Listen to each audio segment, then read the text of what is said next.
I'd like to call the Town of Cedar Lake Plan Commission work session of August 2nd, 2023 to order. We have 3 members present, and we have Heather online Zooming, and we've got 1 or 2 that are going to be here a little late, 10, 15 minutes. So now that we got 4, we have a 4, and we can start. Can you please rise for the pledge of allegiance? Pledge allegiance to the flag of the United States of America and to the republic for which it stands, one nation, under God, indivisible, with liberty and justice for all. Roll call, please.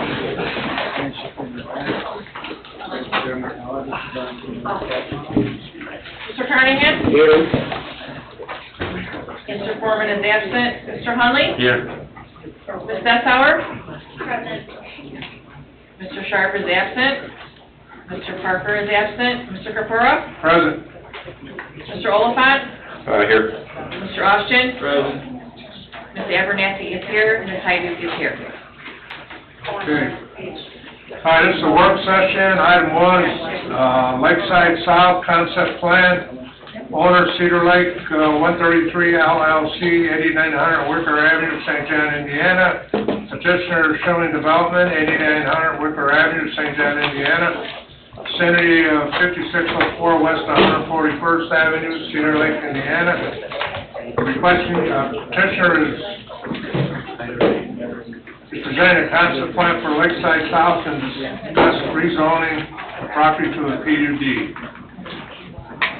Good evening. Jack Slager with Shilling Development, representing the Lakeside Development. Here tonight with a slightly revised plan from the last time we were here, and we've had this plan in front of you the last couple of months. I know you've got a full agenda tonight, so I'm not going to go over the entire project. I just want to highlight some of the changes that we made in the last month based on the feedback that we got from the Plan Commission a month ago. So the 2 major changes that we have on the latest plan is that we have we still have 3 different products. We have a single-family product, we have a paired villa product, and we have what we're calling a maintenance-free single-family product. You may recall originally we were looking for 60-foot lots on the maintenance-free single-family. Last month we came back with a combination of 60 and 70-foot lots. And the feedback we got was that the Plan Commission wanted to see, at a minimum, 70-foot lots. So we revised the plan, and we now have all 70-foot lots on the maintenance-free section of the single-family. We still have 80-foot lots on the traditional single-family, as we'll call them, and we have 90-foot wide lots for the paired villas. The other major change that you will see on the plan, and this came about really in the last 2 weeks, we are now showing a future road connection out the west side of the project that will cross Founders Creek and will ultimately tie in with through the lot and property that is going to be developed to the west of us.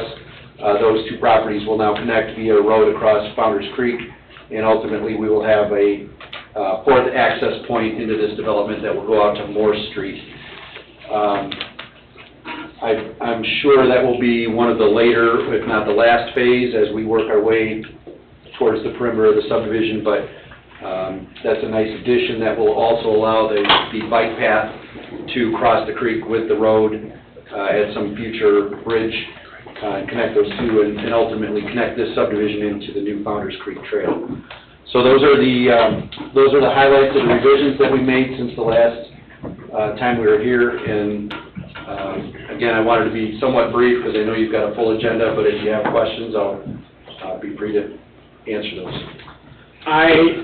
It's not about this, but I spent 2 hours Monday night with the residents of Beacon Point East, and they're not happy. And I'm not comfortable approving anything until I get some assurance that all those items over there are going to be corrected. Okay. Well, we're obviously aware of issues in Beacon Point that have come up. Our engineers have been in communication with your engineers. The site, as it's built, and obviously this is off topic, but Beacon Point East, as it's built, was built according to the approved plans. It functions properly. There are some maintenance issues, and we've proposed a solution, a potential solution, and that's being reviewed right now by your engineers. So we're in the process of working on that. All right, like that retention or detention pond is just overgrown and there's stagnated water and it's a mosquito breeding. We're fully aware. Okay, We've so been you're aware. going to take care of that too? That's exactly what we're talking about, yes. All right. Bob, we do have a plan. We have a plan. We I have received it it last too. week. Yeah, we just received it last week, so it's All right. new still. I brought that up last night, council meeting. Yes, but now we're at a different meeting, so I just want to bring it up. How many homes is this now? 550, 50. 550 total units. Well, I was happy to see the 70-foot, thank you for that. Sure. If no other questions, Yeah, I got it. Is this future road to the west, is that in stone, or is that contingent on these people selling it, or? Well, so we've been in communication with the developer that owns the property to the west, just across the creek. They have indicated that they want the connection also. So they've actually given us the location for that crossing that coordinates with their layout. I haven't seen their layout yet. I believe it is later on your agenda tonight, so you may see something on that. But we will, the two of us will coordinate together for that crossing, and it benefits both developments. It gives us both access. I had another question here, probably from our engineer.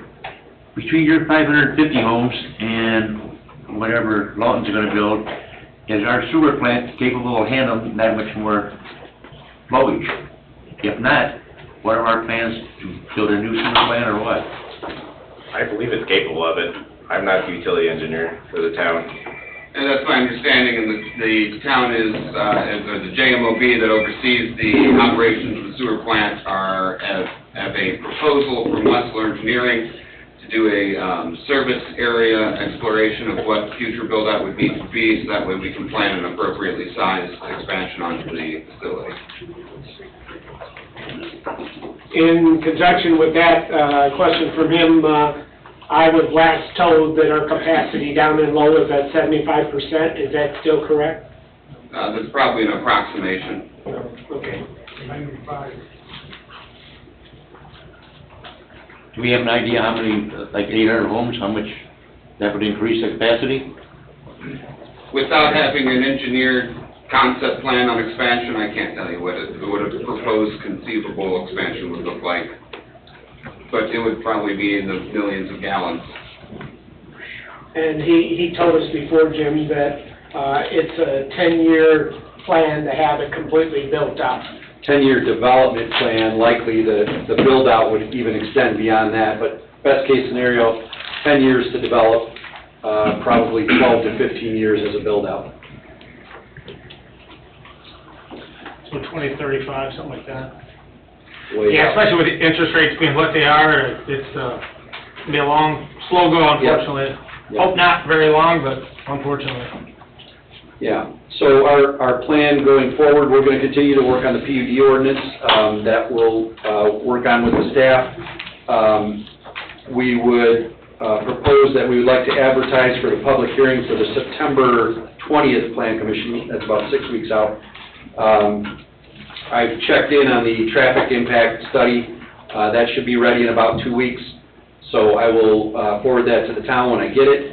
And I plan to come back to the next study session in 4 weeks, and we can discuss the findings of the traffic impact study, whatever that comes out to.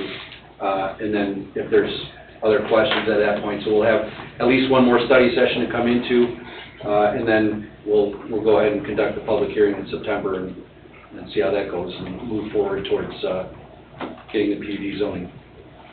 I got one more question. On the park is right near the main entrance coming in. Is there gonna be any, like, barrier to, Yeah, we'll set any actual playground equipment, we'll set it back off the road. We've got landscaping on both sides of the road there to keep it back a little bit. We also, it's probably hard to see, I'm sure you've got a smaller version, but we've got a couple parking spaces at the park just because of the size of the development. Some people may want to drive there. So, yeah, we'll make sure it's properly protected. Yeah, and will you do the park prior to 80% build-out? Yeah, I don't know if it'll be in the first phase, but it'll be So the folks second that and move third. in can use it? Yeah, and likely that first phase will start at that entrance and kind of work our way in from there. Gotcha. But we would want to have that functional in the first year or two. Okay, any more comments? Not, seeing it, Okay. that's fine. Thank you. Okay, thank you. Could I just make sure to get to that application for the Thank you. Number 2, Pinecrest, one lot subdivision and rezone. Owner Pinecrest Incorporated, CO, care of Diswall, 12632 Wicker Avenue, Cedar Lake, Indiana. Petitioner Nathan D. Viss, 12632 Wicker Avenue, Cedar Lake, Indiana. Vicinity of 8504 West 146th Avenue, Cedar Lake, Indiana.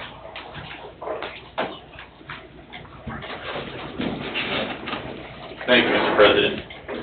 Yes, Attorney Nathan Viss here on behalf of Pinecrest Incorporated here for study session on our request to be put on the public agenda in the upcoming weeks for a one-lot subdivision and rezone. As Mr. Oliphant is putting up on the screen over to our left, we're all familiar with Pinecrest Marina.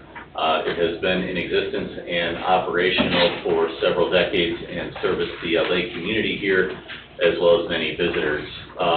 With the increased amount of traffic that has been coming to Cedar Lake as well as increased growth on the lake, what my client has observed is that the existing premises that he's operating really aren't sufficient to meet the needs of the boating community here in the area. And what my client would like to do is on that little, kind of a peninsula on the right-hand side of that marina inlet that you see there, is turn that to the hub of his boating operations, both for storage as well as long-term into boat maintenance.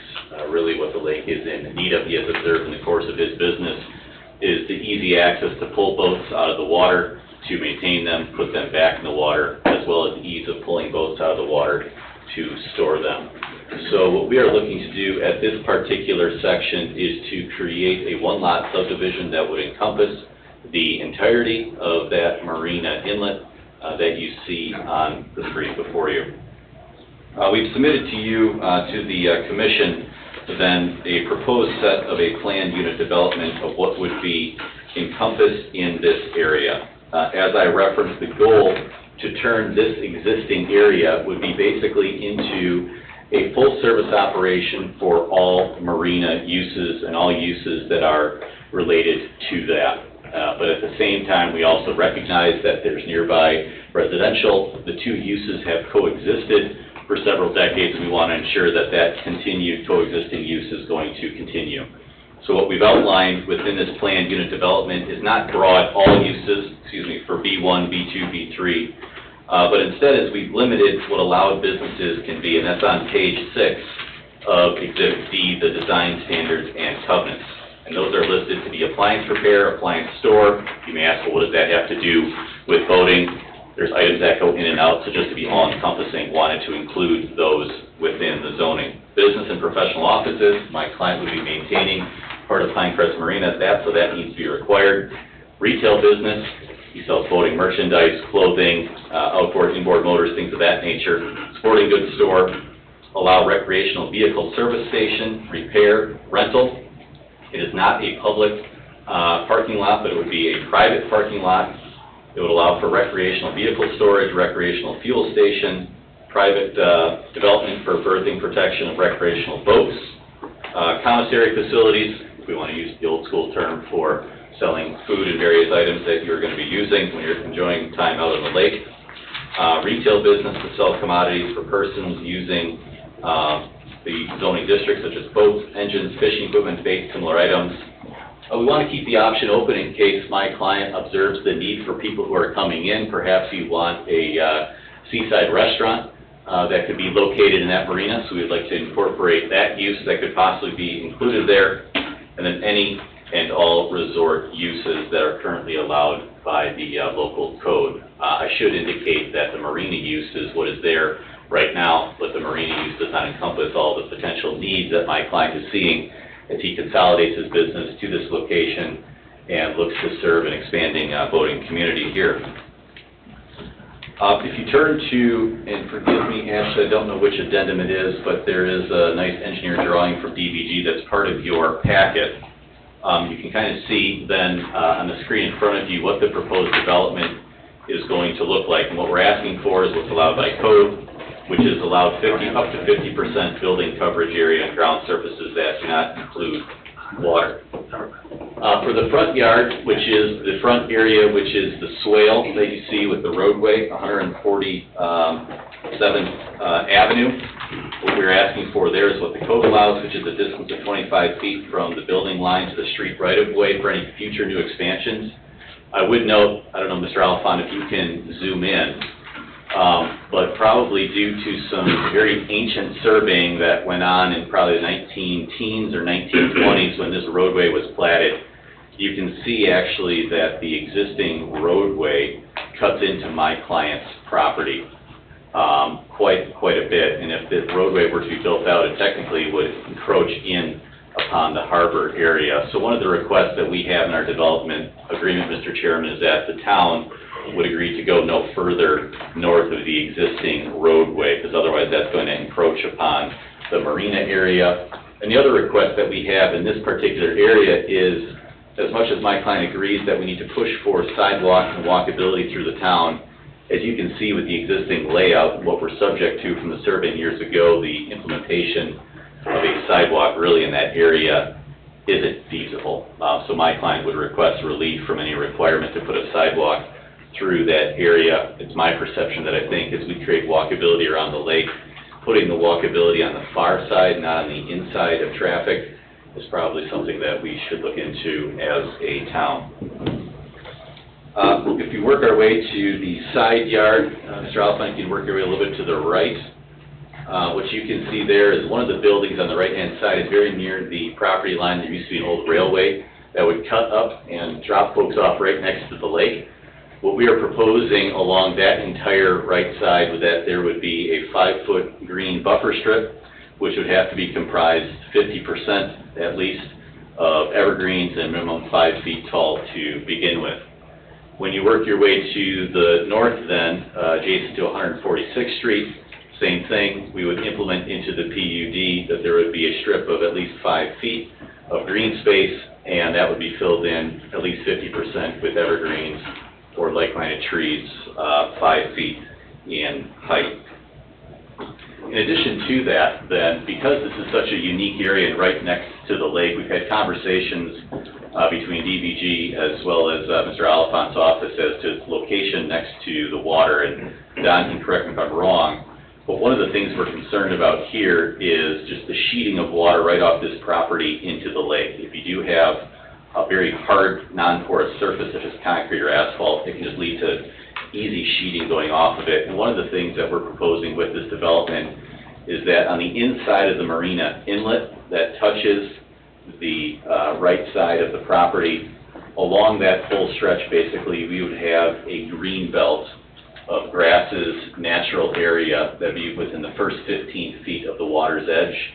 That would ensure that water that is sheeting off of the property, that would be sheeting off of the buildings, would then be captured and slowed down by that natural filter area before it would then make its way into the lake. In addition, then, the other request that we would have is recognizing its proximity to the lake to be allowed to have the parking lot areas and storage lot areas to be a crushed aggregate, so that could help absorb some of the moisture and slow down moisture and rainfall when it does happen. That would be exactly how this property has operated for the past several decades. If you were to drive onto it, you would see that it is filled with aggregate. When it comes to the height standards, the maximum height that we would be requesting would be no less than 42 feet in height. My client 11 months ago did come before the Board of Zoning and Appeals and did receive approval for a building to be located upon this particular parcel, 42 feet in height, and we're just reciprocating that into this agreement to continue that 42 feet in height. And what that would be is a cold storage building that allows boats to be stored in site over a couple of layers and really maximize a smaller area. Beyond that, the only other items that we have within our planned unit development that are differing from the code would be, as I mentioned before, that eastern edge of the marina, the additional landscaping that my client would include.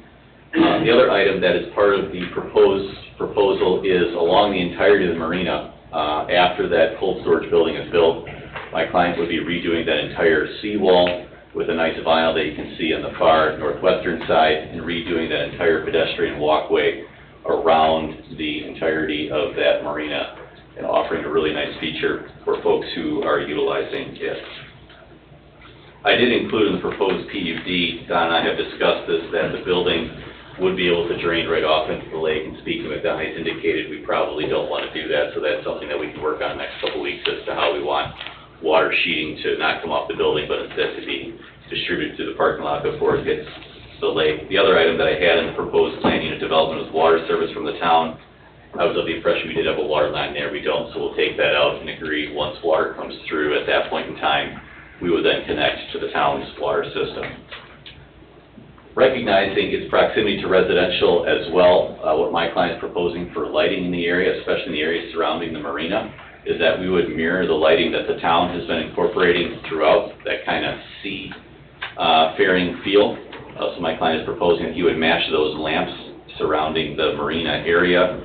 We would want them a little bit dimmer, recognizing the residential area. Folks aren't going to be there after 9, 10 o'clock at night, as well as then on the buildings that are out there, the ability to make sure that they are aimed downward, not intruding on adjacent properties. So the requirement that we have for lighting in our B1, B2, B3 areas, we would want that diminished so that we don't have that light pollution distributing onto adjacent buildings. Beyond that, recognizing the uniqueness of the property, and really because of its adjacent property, to say that it's going to require X amount of parking spaces would really eat up a significant amount of the lot, and because as well, the majority of it is going to be gravel, boat storage in the winter, not a lot of traffic in the winter. In the summer, employees can park there as well as on adjacent properties. We would be asking for relief when it comes to the parking spaces that are being requested. Just briefly turning our attention to the development agreement. What is of note there, what we are requesting, recognizing we talked about 147th Avenue, we would request relief from any sidewalks, relief from any park impact fees, recognizing the service that this has on the giant park that is known as Cedar Lake, and the contribution that this is going to be contributing to the community. In addition to that, if you work your way a little bit north, Don, and you zoom in there, you'll see 146th Avenue, for some unknown reason, juts out into the inlet for the marina. And from my perspective, it doesn't make sense that we would have the roadway extend that far out. We're not going to build a bridge to nowhere. In essence, there again, that's past surveying, platting that went on. So what we would request is, as part of this process, we would agree with the town to vacate that little triangle that's there, but agree to give the town an easement should ever the town want to access Cedar Lake from that particular location. They can certainly access the inlet from that particular area. So that would be a request that we have as well. But other than that, that is just a brief summary of what I think is going to be a really valuable addition to the boating and lake community, as well as offer relief for storage to many of our residents here locally. It consolidates it in a nice location that's already being used and enables my client to continue to improve that area and really make it valuable and useful. So we would request that, if possible, we can be on the public session at the end of the month. My client is jonesing to start building that cold storage building here this fall so that he can put it to use. So as quickly as we can expedite this, my client would appreciate it. I'll entertain any questions. Two things. Number one, I do not support having stone parking lots. I voted against another business that had a stone parking lot, and I've had a lot of complaints with some of the businesses in town that we've permitted them to have stone parking lots. The other question is, where will this restaurant be at? So, two good I'm questions. looking at my map here. Sure, yeah, no, two good questions, Mr. Carnahan. And I guess there is no anticipated restaurant right now for the location, right? What we're saying is that this particular spot has the capacity, perhaps, long-term, to maybe have a restaurant. For example, you reckon there's that little green boathouse that's right near the entranceway to the marina. It's possible that my client could lease it out to somebody. You could have outdoor seating, and as people come into the marina, you grab a hamburger, grab a pop, whatever it's going to be. That's not the immediate plan, but with the planned unit development, is you can anticipate that that may come down the road, so he would have the capacity to do it, so he doesn't have to come back before you in the future. With regards to the gravel and aggregate, for a lot of locations, I wouldn't disagree with you. However, because of the proximity to the lake and the fact that you have rainwater hitting the ground and then sheeting, if you have concrete or if you have asphalt, it is going to exacerbate and quickly lead to swift runoff coming off of that hardened surface. They do make concrete that will absorb water. Well, they certainly do. You can make it non-porous, and I'd have to talk to an engineer as to whether or not that would even be feasible in this particular area, but you're talking a substantial amount. And recognizing, again, its proximity to the lake, and that's why we're requesting that relief for this particular area, enables it to slow down before it sheets into the lake. Yeah, I would say that view that Don had up with all the blue tops on boats, and once the leaves fall off the trees, when we drive around the south of the lake, we're looking at blue tarps everywhere. So I think the building's a great idea. I think it'll be very well received. And also, I think since this business has been operating there as long as it has, and having the non-pervious surface, such as stone, what have you, for a seasonal business, I think that's I don't have heartburn with that. I think that's, to have an improvement, to get rid of the eyesore blue-covered boats, I think I'd be willing to consider that for sure. But your plan you put together looks good. I think it'd be a nice addition and a nice upgrade to modernizing the south end of Cedar Lake. I like the green belt that is being proposed for around the entire facility as well. Jim? This has nothing to include in the expansion of the campground. No, this does not impact the campground whatsoever. If Don's able to bring that back up, you can see the other screen, Don, if you're able to. You can see this plan unit development, if you go to Chief Wilkening, if he wants to run his right hand right up, you would see that that is the side where this development would end. So this development would encompass the entirety of the marina area, and the campground would remain on the left there. And just to the west of the east of the parking lot, is another road and the houses. There's going to be a buffer by that fence, like evergreens or something like that. That is correct, and actually, that's a great question, Jim. So my client last August and July went before the Board of Zoning and Appeals preliminarily to say, I'm interested in doing this, would you grant me a variance to put a building up to 42 height feet there? My client went to the neighbors, there was no objections at that point. That's actually something we'll be assembling when we get to public meeting. But no, at present, the Board of Zoning and Appeals has approved a building as it currently stands right there at 42 feet in height. Yep. And it would be screened, absolutely, yep. One of the other items is if you were to drive in there, there's a lot of old cottonwoods that are in that upper left-hand corner and surrounding kind of the upper portion of the property. Those would be coming out and replaced by really nice greenery that I think all the neighbors are going to appreciate as well. Yeah, it's bad when it snows in July. Been there. You gotta clean up Cottonwoods around here are your ridiculous. air conditioning, I agree. Now, the entrance into that canal, there's a little beach to the north of it. Is that going to be protected from the boats coming in and out, or it's going to be eliminated? Beach area. Just to the north of the channel, entrance into the channel. Yeah, this particular development has no impact to that whatsoever, correct, yeah. No, the goal is to clean up the channel, clean up the edges, and really maximize the use of it for boaters, that they have a great place to go, fuel up, take their boats for repairs, etc. Run over what you want to do with the road. You said you want relief. If you widen the road, you do not want them to go towards the harbor. Correct. So, Correct? that is correct, Mr. Capura. So, if we look at the very bottom there, there is a chain link fence that is protecting my client on the very south. And throughout the winter months, what will happen once or twice a year is someone will skid off the roadway and hit that chain link fence. And you've got about 20 feet between the edge of the hardened asphalt and the water. And right now, you've basically got 7 feet to step off of your boat into a hardened concrete area. You then have the chain link fence, and right beyond that, within a couple feet, is the edge of the roadway.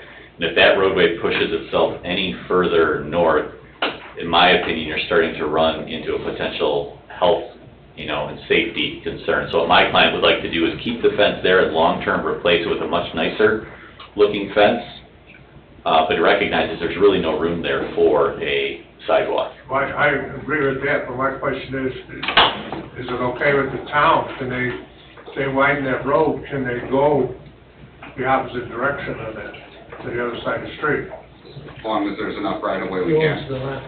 Well, it's the land, yeah. It's a very question. I think it's a heritage park, so probably, John. I mean, I think at minimum, I don't know if we need to expand the road anymore into the parcel, but I think it begs to have curb and gutter, to have extra protection, to just go to exactly what you said, Nate. I mean, if we're having problems about people running into that, curb and gutter is only going to enhance that a little bit. Okay. Sidewalk's a policy call.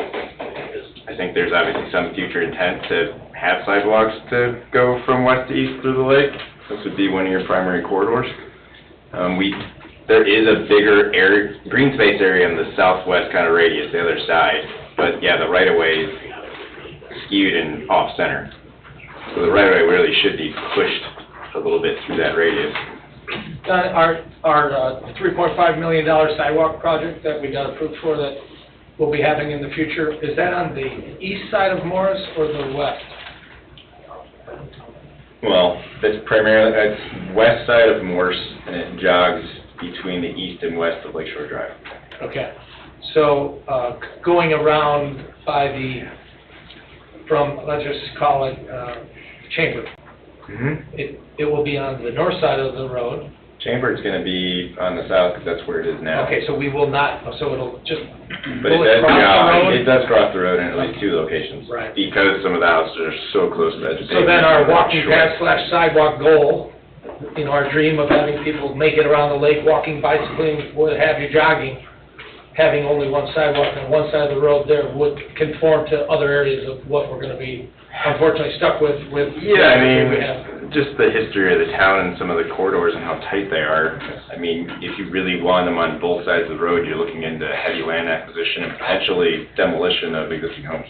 Yeah, To make it work. Our sidewalk projects, sidewalks are 3.5 inches deep, and it's not very expensive for sidewalks. You throw a couple of pieces of 2x4s, but we're spending that much money because we have to buy all the easements from people that were essentially taking their land.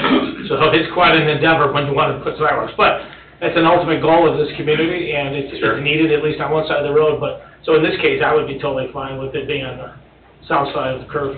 Right, and again, I'm not a safety engineer, but I would think that having the sidewalk on the far side of the road, not on the inside of a tight curve, would probably be the safest spot to have it as well there. And just logistically, I just don't think there's enough room on the inside portion for a sidewalk in that location.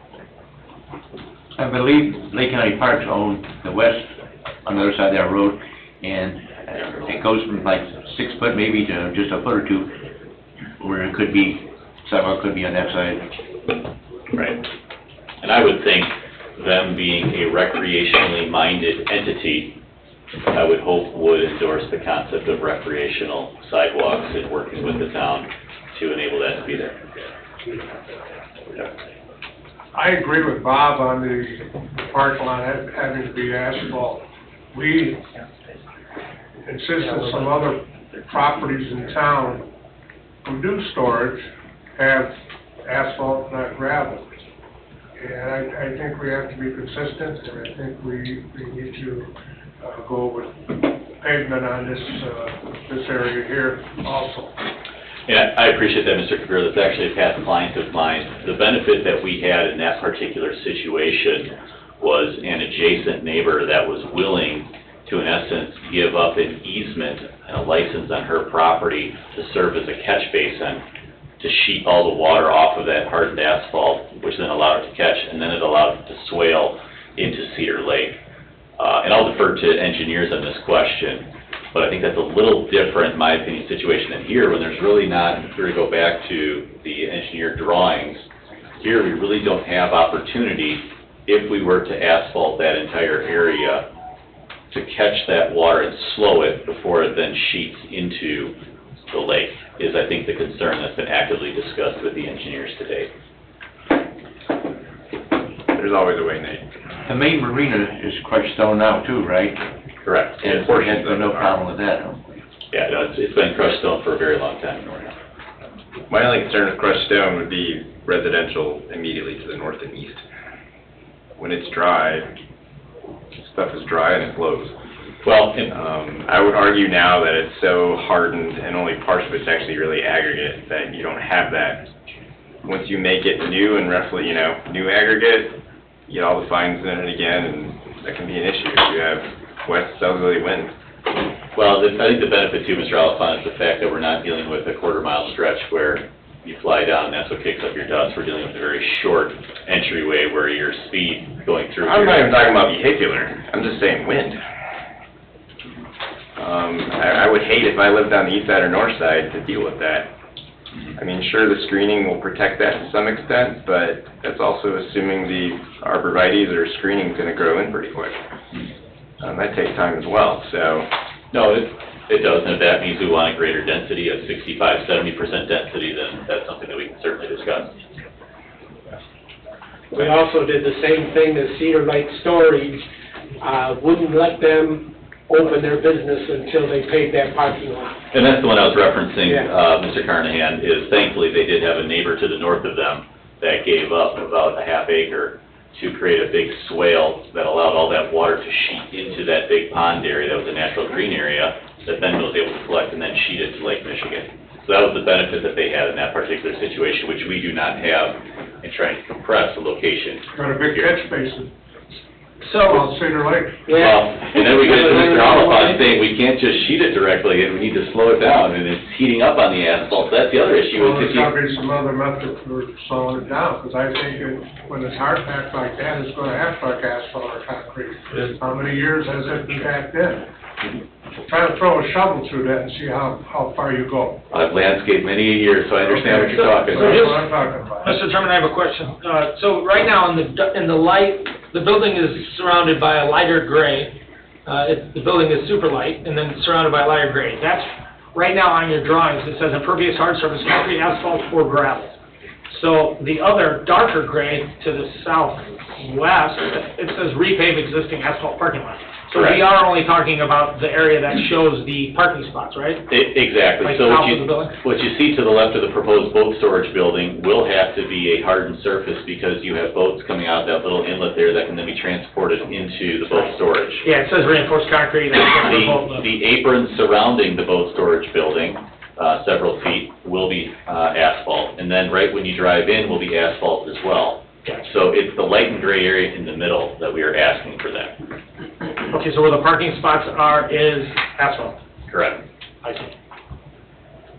The other item to raise there is that if we were required to put in concrete and asphalt, my client is going to be bringing in equipment that is several ton in weight, that is going to be pile driving all of the new shorelines. And if we're required to put in asphalt or concrete, I mean, we're talking undoing thousands upon thousands of dollars of asphalt parking lot and concrete. So that's also part of the reason why we're requesting an aggregate. How much is aggregate there? How much? Right now, Yes. almost everything right now, you can see. I mean, it's a combination of aggregate / greenish spaces. Yep. I haven't been out there, but It is. combo. I mean, I'll go along with what John says. Gravel, especially if it's sitting for a long time, is impervious. We view that way for stormwater fee calculations, and that's the way we've always kind of treated it. So Gravel comparison to asphalt, concrete, makes no difference stormwater-wise in our opinion. But gravel does have an added layer of fines and crap that comes off of it. It's just the nature of it. It's why we haven't really allowed it historically at this board for a long time. And I'm only one of 7, but I cannot support it without asphalt or concrete. If you've got 6 others, you're good to go. Let me ask this, Mr. Carnahan. To put asphalt over the entirety of that area would probably cost, I would dare say, recognizing past projects, north of $200,000, $250,000. The same thing happened at Cedar Lake Storage. And I understand that. My question is would the town work with my client, recognizing that significant cost and recognizing the fact that we are bringing in heavy equipment along the marina area to allow that to be installed over time? Because otherwise, if you require that to be done up front, my client's going to incur double the cost to put in the asphalt, then to bring in heavy equipment to run that marina shoreline, tear it up, and then have to reinstall it again. Would that be something that the town would be willing to work with, if that's what you require? Maybe, but I've listened to these BZA meetings, and they constantly say that money is not a factor when they make approvals. Correct, Mr. Kapoor? That's correct. And there's a certain amount of means and methods to construction. I would hope that whoever he hires to build this will not be wrecking something that was immediately put down to install something else. So I don't really buy it that that's why you can't do it. That shouldn't be a factor. The fact that you would be bringing in several ton equipment on top of and turning on top of fresh asphalt? Well, that's not us to dictate how you're going to build it. I would hope you would put something in first so you don't destroy something you just put in. Right, just from a logical standpoint. So I don't think you can use that as an argument why you can't put down asphalt or concrete. But in terms of the development, the first goal is to get in the cold storage building. I get it, but nobody up here is going to tell you how to build what you're presenting. Sure. That's on you and your client. No, and what I'm asking for is to allow a staggered timeline to have it That done. would be a policy call. I know we did something similar to Cedar Lake Storage, but that would be up to them. And Mr. Chairman, if I may, my comments are this. The difference between this and Cedar Lake Storage is the business change types of business, right? So this gentleman has had this business in our community. I'm all about people fixing up their properties, fixing up their houses. In fact, we as a council in the recent years created geographical overlays for cottage districts to help folks rebuild some of their little cottages that they have in these little 25-foot lots without having to go through BZA variances and everything else. It costs them an arm and a leg, take them a year and a half, and they get fed up, ticked off, and leave. So I almost equate this to something like that. The business is here. He's improving it. It's the same business. So therefore, it's impervious today. That's why I believe that I'm okay with with not having the asphalt where they're asking for it, and especially the fact that, more water going down into the groundwater essentially becomes drinking water, so it's almost better for everybody. So. That's because we're different individuals. You have your thoughts and I have. Yeah, that's just my 2 cents. It doesn't mean anything. Well, right now, 75% of that property is crushed gravel, right? Correct. So we're talking maybe about 25% more that might have to be blacktop, it's gonna be new. Correct. And if they don't do nothing, the crushed gravel is gonna stay there anyway. Correct. That's my point. That's all I had, Mr. Chairman. I like it. Great year, apple pie. Dave? I can see both sides of it. Dave looks like he has something to say. Mr. President, there's been a lot of points made. Nathan has presented a significant amount of detail of the scope and nature of the project, proposed development of the site, et cetera. This would seem to be one of those conditions or terms that ought to be included or considered to be included in the development agreement as part and parcel of the proposal. There's a lot more to be done, as Ashley will report to you here in a second. But this is one of those specific terms. And for example, Nathan, I don't mean to misinterpret what you said. I think you said, would the town be willing to work with my client and phase or integrate on a planned basis the improvement to be made or required to be made. That's a perfect term. to articulate as one of the conditions. I see in paragraph 15, page 4 of the development agreement, the beginning of a list of those specific details. That really is the meat of this agreement. This is what the town gets back in consideration for the negotiation of the development agreement.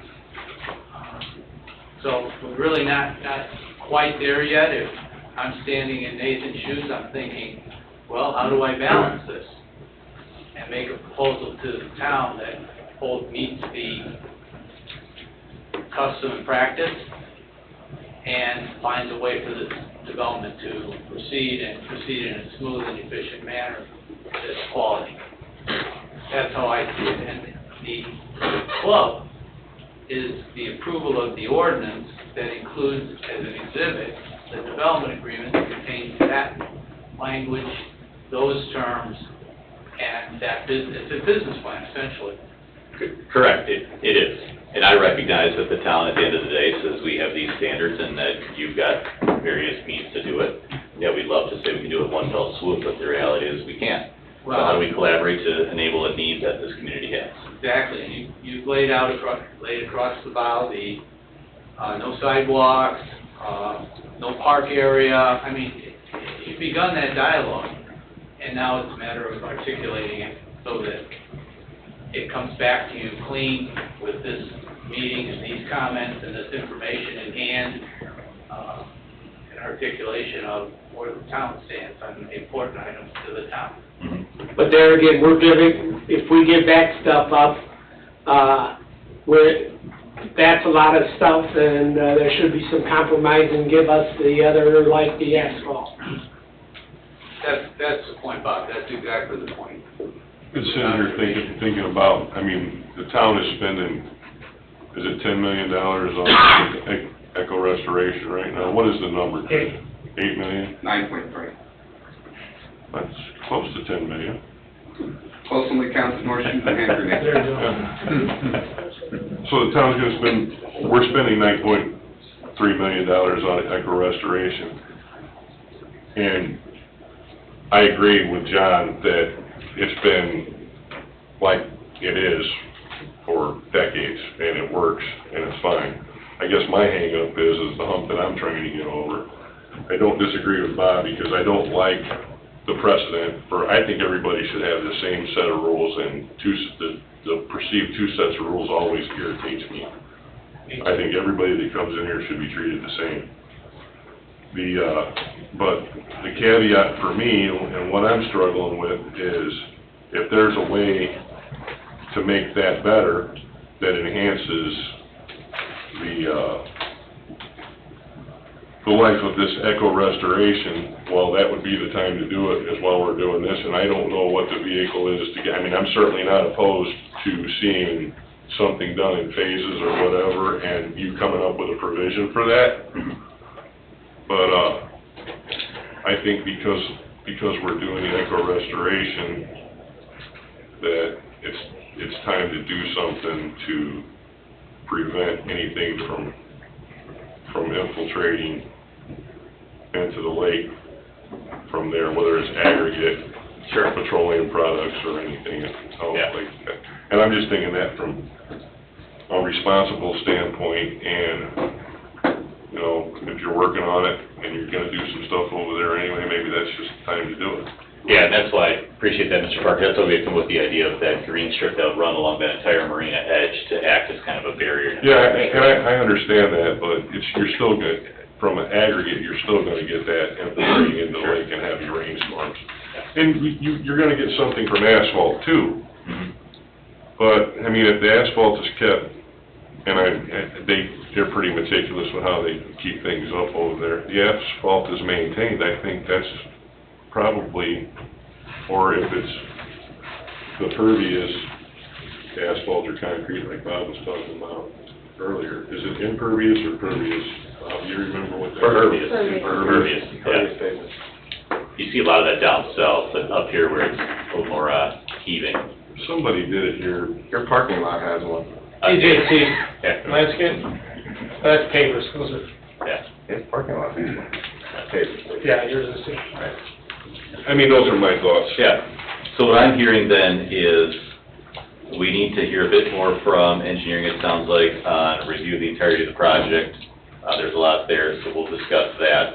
I will work with Mr. Austin and Chris and with Ashley on some thoughts with regards to the development agreement. Is there any other questions, concerns? I don't have any issues with the building, the height, square footage, the use, or anything else. And if it wasn't for the echo restoration that's going on, I mean, I worry that some of the lakeside neighborhoods aren't even ready for an echo restoration, and what that's gonna have an impact long term, but I don't wanna get off on a tangent. I don't have a problem with anything else other than potentially the parking lot. Just think So that's one topic point I'd forward. like to make is, so if the asphalt's too close to the building, and I'm running around this, multi-ton forklift is what it'll be, it will break it. And Bob, I'm not saying. I'm just telling you, I'm so not- if it's that close to that building, so that's why we would have to do, reinforced concrete around the whole building. And that's not really showing that, because there would have to be pads all the way around for that machine. So that's blacktop right up that building, it'll just break it. You're talking about a fork truck? Yes, lifting. Heister or something? A heister. Yep. which- To lift the boats? Which will be negative lift, so it can go down in the water and pick them up. Right. Because my long range, goal is to shut the ramp down, to lower traffic to that end of the lake, car traffic and launching. You'll either have a boat slip or an inside storage that we put your boat in the water. That's the direction I'm going. So we'll come down, pay a fee in the summer, the boat gets stored inside, we come out for the weekend, you lower it, you have it set and ready to go. That's why that notch is there on that one drawing. That's where the forklift will come, go down, you see the notch right in front of the building. That's where we will launch the boats and take them out of the water. So we're not backing trailers into the water constantly, it's just a machine picking it up, putting it away. And then when we get to that point, I would be able to eliminate that public ramp. Good plan. But I just wanted to make a point about the blacktop next to the building, so everybody is aware of that, because you can't run that machine on that, it'll break it. Okay? And when it's hot, it'll smash it. Oh, yeah. Yeah. Absolutely. I would request, Mr. Capura, I don't know if the board is inclined to allow this or not. As I mentioned, we'd like to press forward on this. I recognize you have a lot going on as a commission, but if we could perhaps make a commitment that we could see this to be on the public agenda at our September meeting, that basically gives us 60 days to work with your engineer and town attorney. I'm certainly committed, my client is committed to as many meetings as possible to meet. But if we could shoot towards that, I would much appreciate it, as my client is looking to put a shovel in the ground yet this fall and start in the cold storage building, so. Well, I would like to see this project go forward, definitely, but this seems like it's the biggest glitch. Now, I have no problem with you coming back to the next work session in September, and then we go over it, and if everything you and the engineer can come up with, or you can come up with a solution to this, or stays the same or whatever, we need to be convinced. At that meeting, then we'll put it on the agenda for the public hearing in September. But the next step would be, like you said, get together with the engineers or Don or whoever you have to and see what you come up with and come back to the next work session, and we'll go from there. Fair enough. Okay? Good questions raised, appreciate it. Okay, thank you. Good luck. Good luck. It's Okay, now, Nice plan. we're going to skip, Mr. Viss has an engagement that he's probably going to be late for, and he wants to ask me if we can move to number 12, which I agreed to. Number 12 is, let me get to it.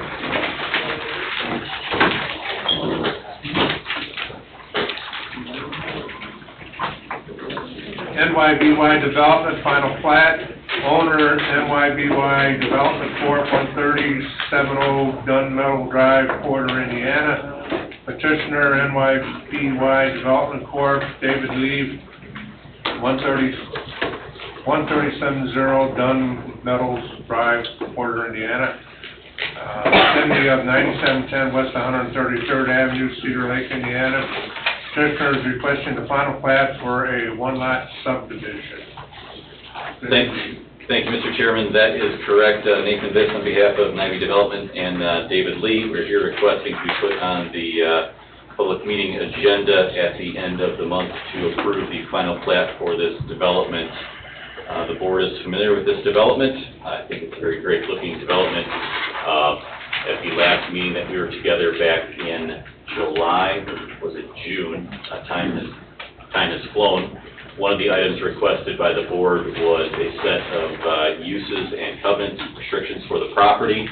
That has gone through extensively between myself, Ms. Abernathy, as well as Mr. Austin's office, and the only item that is outstanding on that use commitment is the approval of a final plat so that we have a legal description for that use commitment outlining the hours, the timing over the weekend, and the cleanliness of what could be stored outside. And I can say that Ms. Abernathy has scrutinized it and used her purple pen on it extensively, and we've come to agreement, so. Purple. Purple it is. Purple. Dave uses red, Ashley gets purple. I use purple, I leave the red for Dave. Oh, yeah. So, if it's okay with you, Mr. Chairman, we'd request to be put on there, and we'll see you then. Any questions? No, sir. We got some minor stuff we're working out with their engineer for the plat itself, but there may be 3 comments. And there might be a small letter of credit with this one, but probably not. So, Okay, if there's no questions, yes, we'll see you in a couple weeks. Thank you all. We'll see you then. Thank you. All right, back to number 3, Seal Tight Exteriors Concept Plan. Owner, Seal Tight Exteriors, 3239 Love Rock Avenue, Stager, Illinois. Petitioner, Adam McAlpine, PE 398 East 400 North Valpo, Indiana.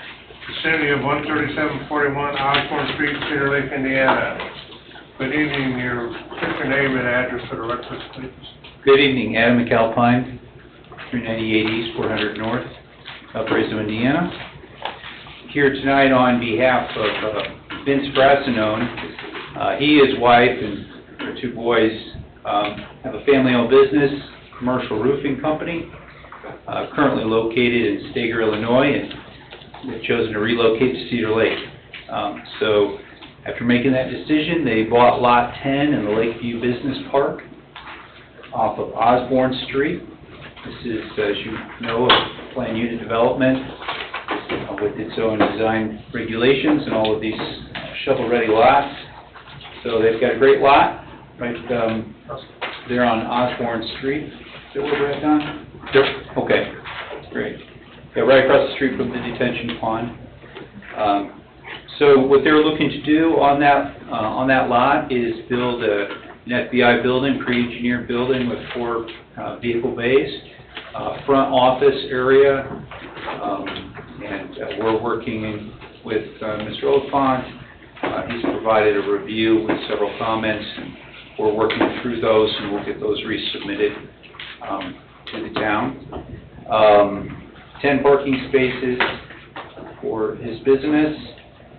I'm not sure what else I can offer at this time. I will say, since it's relevant to your conversation tonight, we did show some equipment storage area that was gravel, but I'll coordinate with my client to make sure that the entire area is paved.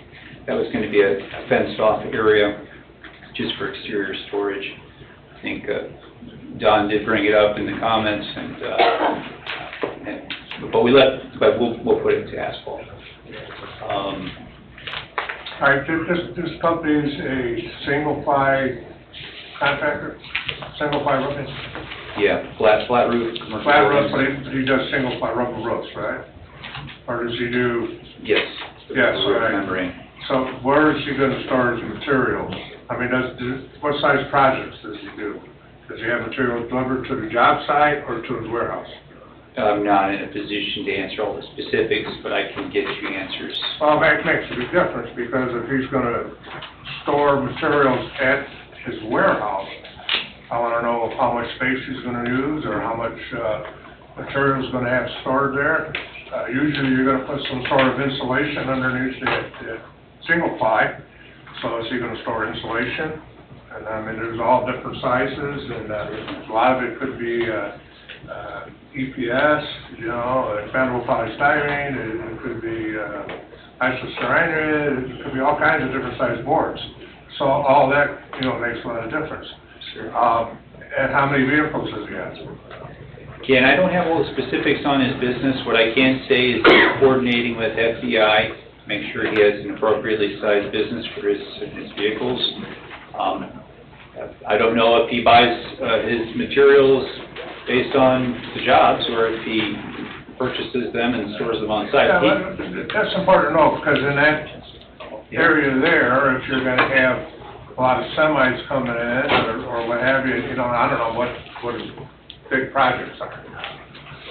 So that makes a difference, you know, does he do 1,000 squares, does he do 200 squares, does he do 50 squares, you know? I can reach out to him sort of and get thing. some more information and bring that I back to mean, you. he's welcome, we wanna welcome the community, with no problem, but we need to know how much storage, what's going on there, how many vehicles he has. Certainly. Do they have on-deck equipment, if so, what type? Motorized, or what have you? I'll reach out to him tomorrow and tell him that there are a lot of questions about his business, and ask if he can come to the next meeting and present on those. That'd be great, because, you know, we need those answers, so we can determine if that's a good spot for him to do. Well, I think that whole lakeside subdivision had restrictions as well, John. That's what I was gonna ask. You know, because I'm absolutely positive David and their attorney, when they did the business part, had a list of covenants of do's and don'ts. So I would imagine most of those questions you have are covered in the agreement that was drafted. We need to. They were intended to be, they're part of the development agreement, like we talked, the Pinecrest item, it's embedded in there, the criteria and Right. standards and setbacks. Yeah, I just don't remember what the limitations were for outdoor storage. I don't either. We just need to look into that. And I'm impressed with John's acronyms of knowing all the roofing stuff. You could tell he was a roofer. Is it true that in this neighborhood, there's an association that would enforce those covenants? I believe, yeah, Andrew Baltimore would be the person to know that, but I believe there is. There was one created especially for the maintenance of the detention basin up towards the front. I do know that the use that they're proposing is one of the allowable uses from the PUD. It is for contractor, commercial, contractor, storage, or warehousing was one of the allowable uses. Regarding the storage, I'd have to double check that. Yeah, I don't remember. I like it. I think it's a great addition to our town. Yeah, I do too. I just think so. I know how messy my yard was. I'm looking at his existing building in Illinois, and it looks like there's not a whole lot of stuff outside. It looks like a smaller building too than he's wanting to build, so that's. Yeah, I've heard of them, and I know they're single family.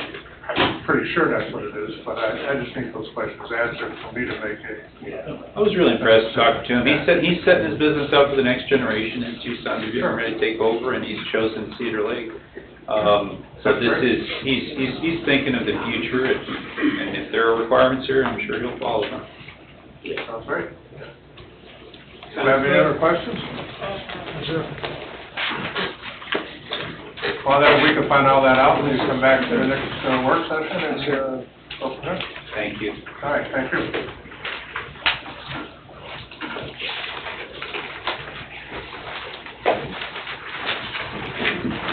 Number 4, Birchwood Phase 5, final plat, owner petitioner, Ellers Development LLC, 861 Wicker Avenue, St. John, vicinity approximately 12400 Wicker Avenue, Cedar Lake, Indiana. Petitioner is requesting the final plat for Birchwood Farms Phase 5. Hi, Jeff. Jeff Yatsko, Old Top Homes.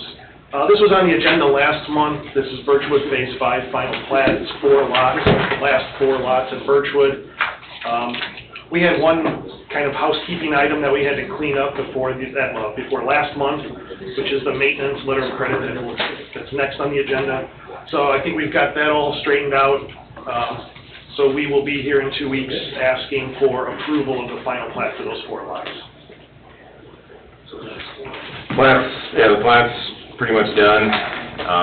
The letter of credit will be lumped into item number 5 to convert everything to maintenance, so that'd be phases 1 through 3 and 5. So, yeah, I mean, we had some small as-built comments on some of the storms that are there, they're addressed. From that standpoint, I think it'll be good. We'll probably issue a letter either later this week or early next week, and it should be ready to go. Does that take care of number 5? Yep, that'll be lumped into number 5. Number 6 is slightly different. I think that's just a bank thing. Okay, number 5 was, conversion of performance letter of credit to maintenance letter of credit for phase 1 through 3 and 5. And number 6 is Birchwood Farm replacement to Birchwood phase 4 performance letter of credit. And that'll be with a maintenance? No. Actually, can you explain that one? Jeff reached out to me a couple weeks ago. They're changing over the bank that's holding the letter of credit, and so just to make sure that everything's done up before, that the town is correctly and appropriately accepting the new letter of credit, it's just on in front of you today so that it can be on in front of you at your August public meeting to accept that replacement letter of credit so that we can then release the existing letter of credit if they're changing the bank holder. Okay, no other questions? It'll be the same date, same amount, so we're not asking for an extension, just changing lenders is all we're doing. See you in 2 weeks. All right. Thank you. Moving right along, number 7. Pasto Concept Plan, owner CLBD South LLC, 13729 Wicker Avenue, Cedar Lake. Petitioner, RC Development LLC, 9142 Maple Drive, St. John, Indiana. Vicinity of 13771 Osborne Street, Cedar Lake, Indiana. Petitioner is requesting to discuss a concept plan for new 2-building commercial business located in Lakeview Business Park. Good evening. Name and address for the record. Good evening. I'm Rick Lacosto, and my address is 9142 Maple Drive in St. John. Okay. So, the concept here is to build 2 buildings on Lot 12 in the Lakeview Building Park. And it would be a contract called Contractors Garages. And we would market towards small contractors looking for storage space and an office to work from. That's my own plat that I did there, and as you can see, there's 1 building on the north setback line and 1 building on the south setback line. And I did this before I met with FBI. I had the building at 240 feet long, but after meeting with FBI and realizing we need to have enough space for parking, we shrunk that down to 192 feet. That would allow for parking as you come off of Osborne Street there on the left. And then, so you'd have parking to the west of the buildings, a drive coming in off of Osborne, and then a center asphalt driveway that would be 65 feet wide from building front to building front. The west elevation and then the elevations facing one another would have a culture stone wainscot. And if you could go to the second page, that's FBI's first drawing. Each space would be 50 by 32 feet, and that's 1,600 square feet. So you'd have roughly 1,400 square feet of storage that would be heated, and then you'd have about a 12 by 12 office space with a restroom off of that, and the office space would be heated and cooled. You would have a 12-foot wide by 14-foot high overhead door for access, and then a man door in the rear wall. And that's about it. That pretty much says it. Garage doors in front? Yes. Yes. Interior offices and R&R. What's R&R mean? Restroom. Oh, Tom. I like it. Listen, I was the kid who asked the dumb question, no problem. There is no dumb question. Great. That's okay. Still doing it, I guess. Oh, if you feel better, I didn't know what it was. There you go.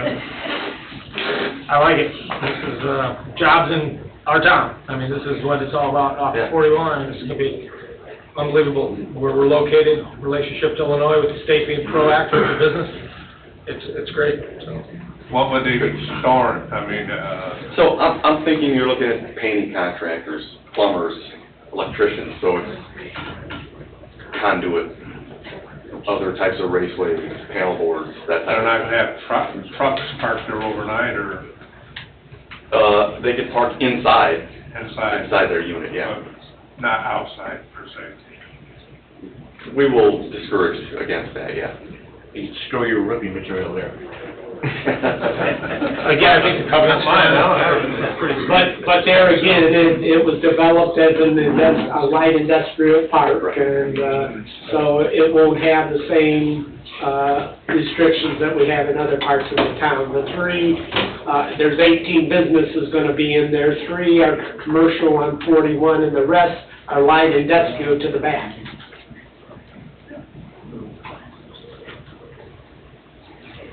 Any other questions? Yes, sir. I directed him to come to you guys tonight, see if you were all comfortable and liking of the plan. If you guys are good to go, I will direct him then to start finalizing site plan and be in front of you when he gets that application made. Thank you. Yeah, I'm good to go with it. Everybody? Okay, Okay, so be it. thank you. Thank you. Thank you.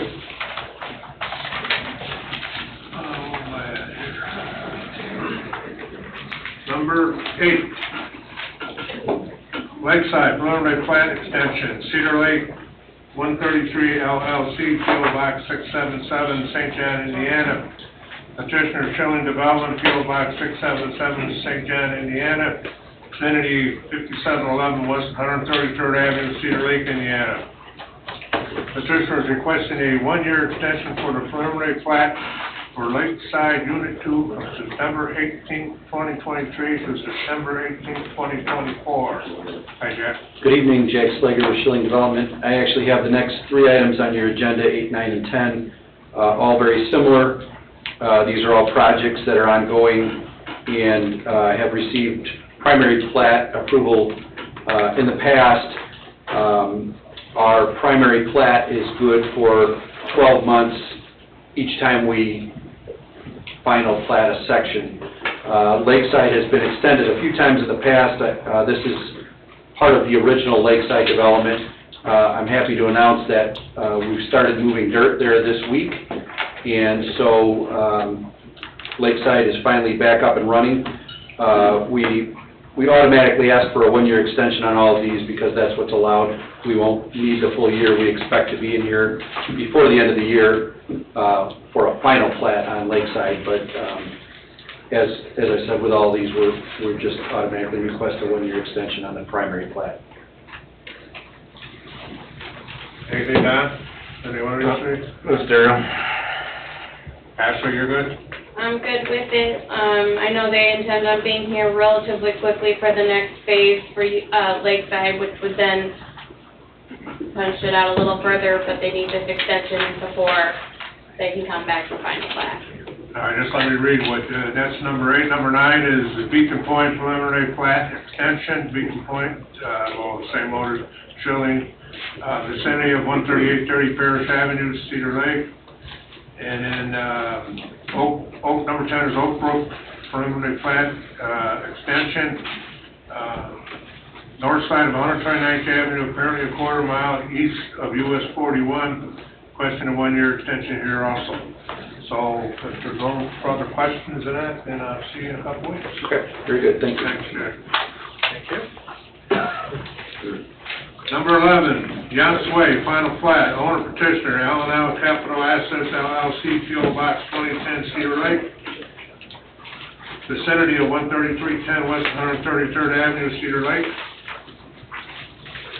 Petitioner is requesting the final plat for a 2-lot subdivision. Hi, Jack. Hello, Jack Holmes, DBG. Don't say that on an airplane. Yeah, exactly. It's not the first I've heard that either. And it's actually Jack, not John. A lot of times I get the nickname, no. Anyway, Yonk's Way, we've been in front of you for primary plat 2 months ago, and we're basically finishing that petition up with the final plat. It's been submitted, we got some review comments, addressed those, working on a couple items with Don, letters of credit, amount, that kind of stuff. That'll be ready in a couple weeks. So, anticipate being here in 2 weeks to wrap this one up. Last in order, we're working on some of the letter of credit for the public improvement costs. That was fine. Yep, we should be ready. Ashley, you have none? I got a minor thing. I made a hiccup when they were in front of the BZA for their variances. That was my error. I have them appropriately advertised for the BZA this month, so they'll be in front of you for one more variance before we can do final plat. Everything should be in order though. And I'll be next week. Yes, that'll be next week. Good to see you 3 weeks in a row. How about that one? Oh, man, any, commissioners have anything? Not seeing next week and the week after. There you go. Okay, Jack, thanks. Number 13, Monastery Woods reinstatement of preliminary plat. Owner, New Century Development, 2036 West 81st Avenue, Suite B, Maryville, Indiana. Petitioner, Olthoff Homes, 8051 Wicker Avenue, Cedar Lake. Vicinity of 9727 West 129th Avenue, Cedar Lake. Petitioner is requesting the reinstatement of a preliminary plat for Monastery Woods North. Kevin Pasco here with Ed Rectenwall of Olthoff Homes. We're here tonight for a primary plat renewal of Phase 3 for the Monastery Woods subdivision. It's currently zoned R2 and contains the remaining 88 lots from the original 322, which were previously platted in 2006. The ravine, which splits up the two sections, is currently under the control of the Monastery Woods HOA. We work with them throughout the construction process as needed. The two phases were built quite a few years ago, so we're just wanting to finish up this northern portion of it. Frank Morin of New Century Development, who's the property owner, was here on October 5th of last year and mentioned several points about the engineering of the site, which have since been accommodated for updated engineering guidelines. Among these were providing sanitary sewer access between lots 113 and 114 for two adjacent properties along Parish Avenue, and then also moving sump pump drainage to the rear of the yard and depositing into the detention areas. Both of these have been reflected in the updated engineering, which we submitted to staff on July 7th. There was another request to have parallel water mains around both Cary Street and Hess Street. However, we received comments from both the Public Works Department and the utility engineer that these would not be needed because neither street is a dead end. So the mains will just loop back into the single main. Additionally, Chip Kuzmark was here on March 1st and received confirmation from Attorney Austin that it was at the discretion of the commission to reinstate the primary plat, provided we did satisfy all of the updated engineering since 2006. The change to the water mains and other comments received from Public Works and the utility engineer are currently being worked through and will be reflected in the updated engineering prior to the public hearing.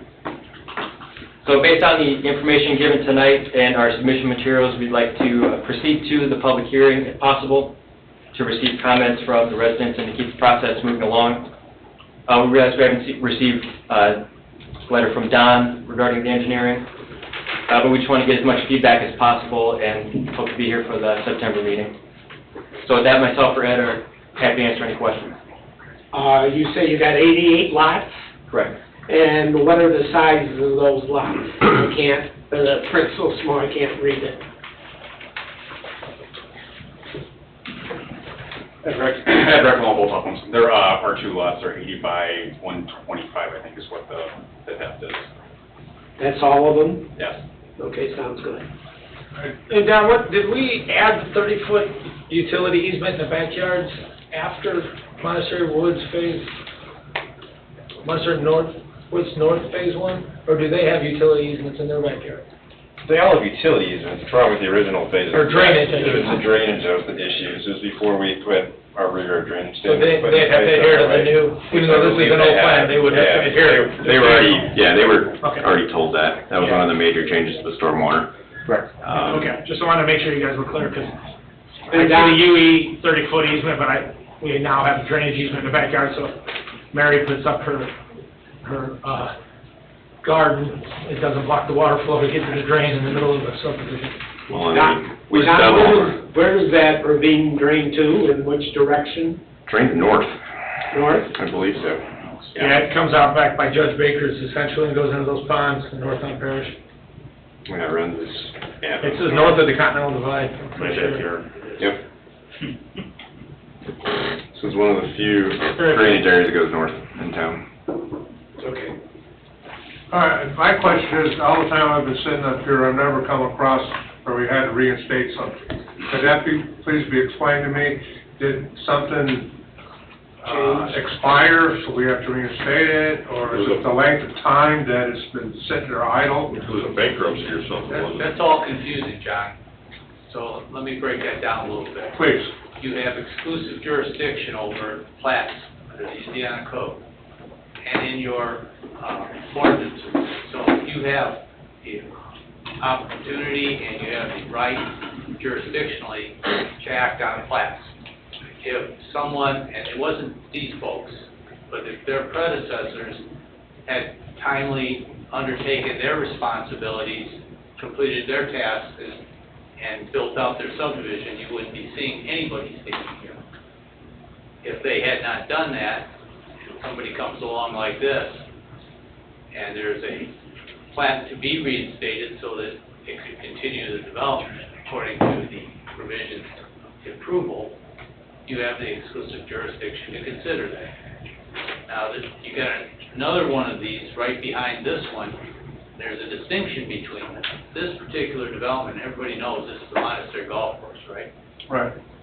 So Monastery Woods North is a developed, it's a platted, it has phases, but it's a platted subdivision and has been mostly developed. The next one was not developed. That was phase 17 of Centennial. I think we finished off with phase 15, so this would be 16. Which was not started. It was platted and approved, but then it sat. That one is empty of development, although it's going to be next to adjacent property. And the recommendation I made earlier this summer was that Centennial be the subject of a rezone or a zone change, which would include a plat and a PUD. But they were going to go back and study the plat, if you will, or the parcel. And in fact, I think it was Mr. Cruzmark who was here, not Ed or... A couple months ago. Yeah, he was here. He indicated they wanted to go through that zone process. And PUD is zoning. It's inclusive of the development plan. So, that's probably confusing as mud. So do we have the option to reinstate it, or say, no, we don't choose to reinstate You it? can absolutely say no. And if we say no, then what happens? You say no, you leave this empty piece of land, this vacant piece of land that is not finished in a plat or a development plan, subject to development applications by these developers or others. So if we say, They'll start from scratch, they'll start from zero. so if we say no, then, if we say yes, they can go ahead and build off the plans that were approved way back when. And if we say no, then they would have to redevelop or come up with new plans or what have you. Essentially true. That's true? Correct. Yes. Okay. And basically, you read through a lot of stuff, and I don't hear that fast. But was anything changing in what, the original approval? Is No, so things that's... changing, or are you just updating what things that Don needed to? Correct. The premise was for us to keep the plat exactly how it was, and we updated the engineering to the new standards, so that all new engineering standards are going to apply to the previous plat. And those lots were, again, R2 back in the day when it was originally approved. They're staying there too. What's that? They're staying the Yes, same. they're staying R2, yeah. I remember when someone was in there a couple while back on that. They're 10,000 square feet, so Yeah. they're real decent. Yeah. No, I don't have any problem with it, I just wanted to get clear, or a little clearer on that reinstatement. Sure. Don, do you have, are they, We're just getting through it now. I mean, you've seen how many agenda items are on here. This is, I mean, it's a new subdivision, new engineering, but similar at the same time, so we're familiar with it, even though it was 2008, 2007. Yeah, we just need to get further into it. So we'll see where we're at in 2 weeks. so, you're at least, it won't be ready for in 2 weeks? John, you don't want them to make these lots smaller, right? No. Don't ask the John for We might be, it's a heavy lift, but we'll do our best. I don't want to push you or just commission or anything, so I would suggest that you come back next month for the work session.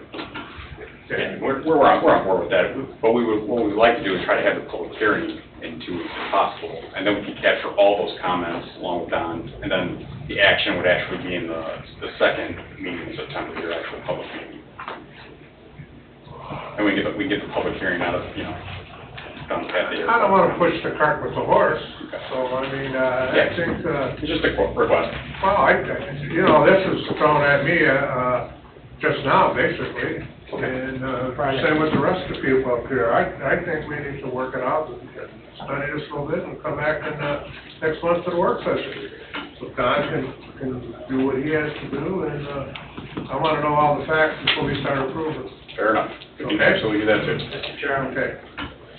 we need to also remember about this particular piece of land, that this subdivision was sailing along. It got hit by the economy in 2008. 15 years later, you can still drive around and look at the mounds and weeds. In this portion to finish it, up to Judge Baker's property, like John suggested, it was intended to be developed and built on residentially as proposed. So it's a really important consideration for a plan. I have no problem with them coming in 2 weeks and getting to hear public comment and stuff, and then, continue it till the September meeting. Yeah, I'd agree with Bob. And that gives people that live in the Monastery Woods immediate north a head start on it, stuff like that. Yeah, but Don isn't. If he's not ready, then he lets Ashley know, and Ashley lets them know they're not on the agenda. Well, the thing with that is, if we put the public hearing out for August, and Oh, it's not ready, then we're gonna have people showing up at the August meeting expecting a public hearing that's now not happening. The direction is to have it for the August public meeting. I have the advertisements ready to go. I can get them sent over to Kevin before I leave tonight. If the direction is to wait till September, again, I have them ready. I can update them for September and then get them over to Kevin. It's your pleasure. I just don't, all I've gotten back so far, as indicated by Kevin, is public works and utilities. Yeah, it's up to you and Don, as far as I'm concerned. If it's on the agenda, great. I'll review it the Friday before you send it. If not, so be it. There has been no problems in that subdivision before, prior to this, right? I mean, we're hopefully correcting the issues with some of the engineering standards that were updated since the original improvements, specifically rear yard drainage. That's been the biggest issue in that subdivision.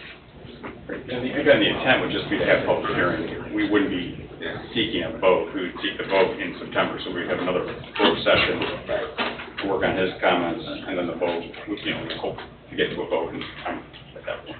And then we just make a motion to continue the public hearing to September. And even if he's not ready, we can still have the hearing and have remonstrators or talk about whatever information we do have on hand and go from there. This way, we would hear from the public and get an idea if we've missed something that they may point out to us. That's fine, I'm okay with that. Yeah, it's up to you, President. We'll have our first round of review done too by then, so we can update you on that as well. We'll go that route.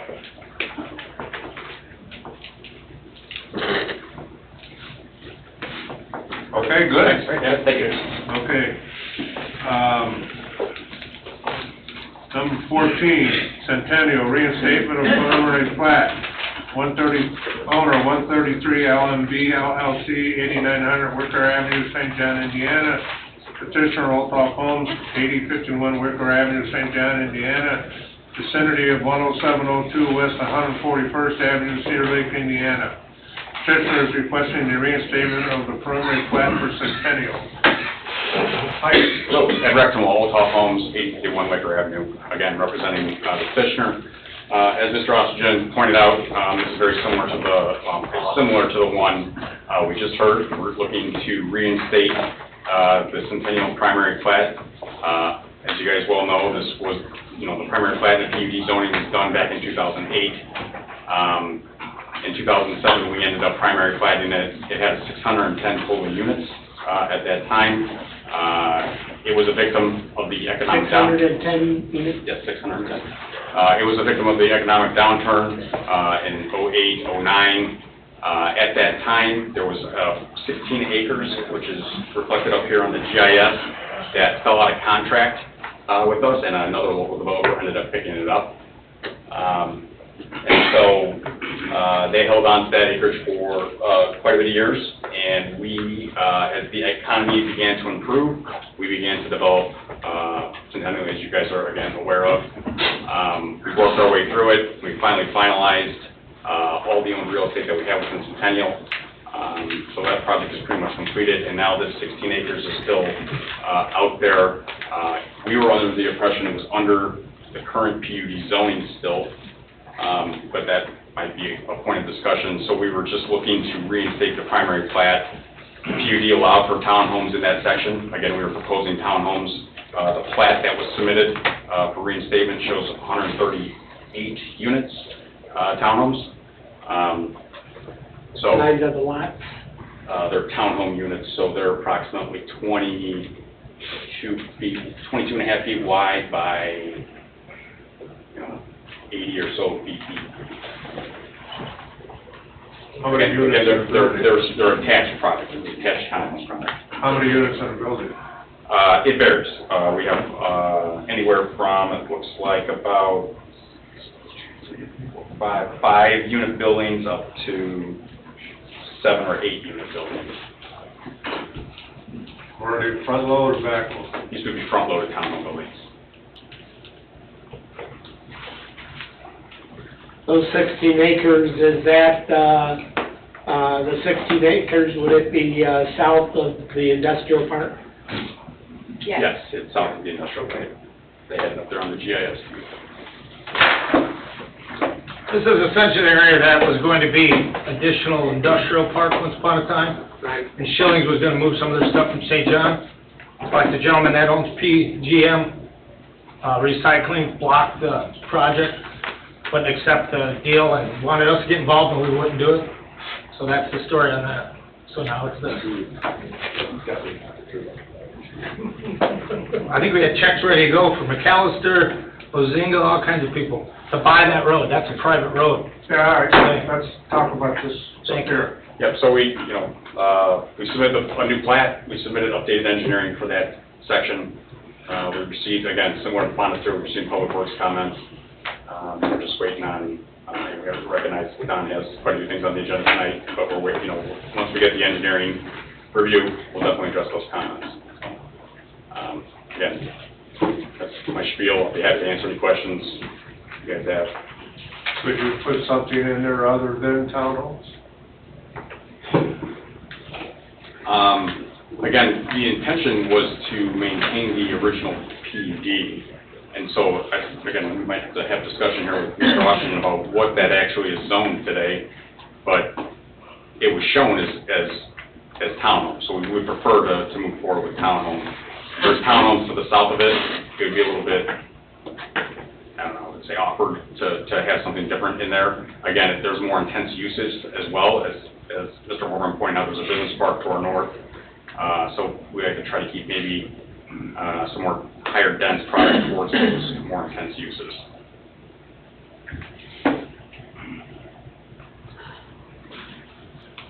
Any other Mr. Chairman. comments or questions? Yeah, Mr. Chairman, thank you. As some of you will recall perhaps, and the council members here especially, the anticipated plan for that, it's 17 acres, I think, isn't it, 16?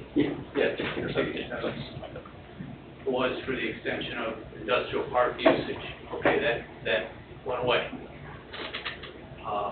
It became clear that this parcel was incredibly irregular, facing to the west, the railroad, to the north, the industrial park, to the east and to the south. What do you call it, product? Duplexes. Duplexes and townhomes.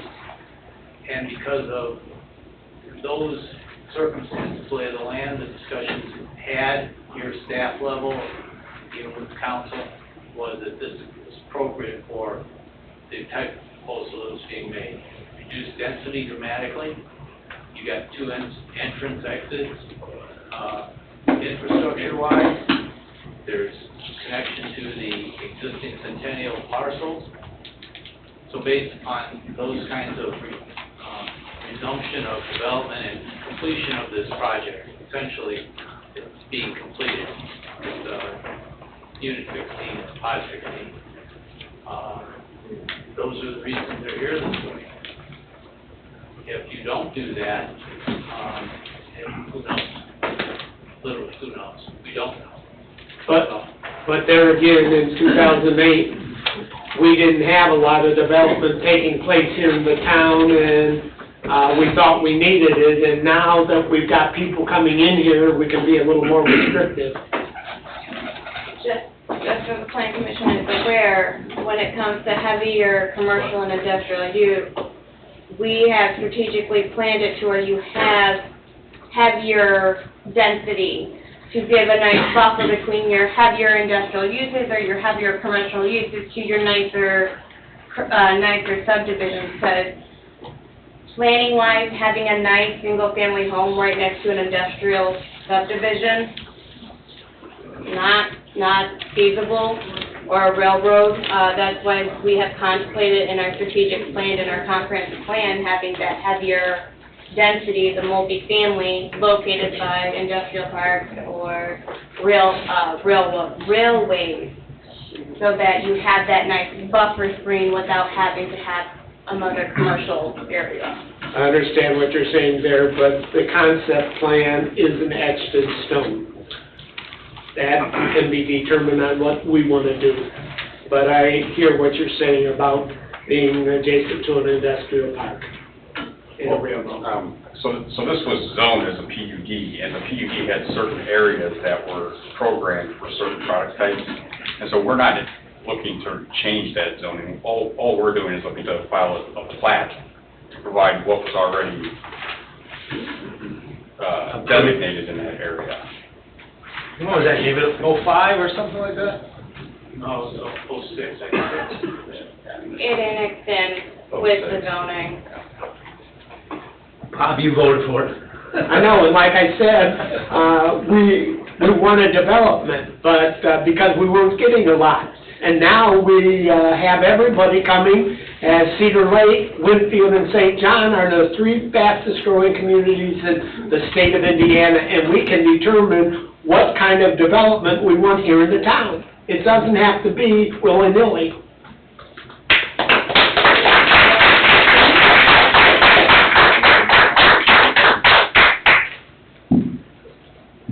Yeah, I hear what you're saying, Mr. Carnahan, but we're just trying to complete the PUD that was already in place. Yep. I had to ask the question from my own knowledge.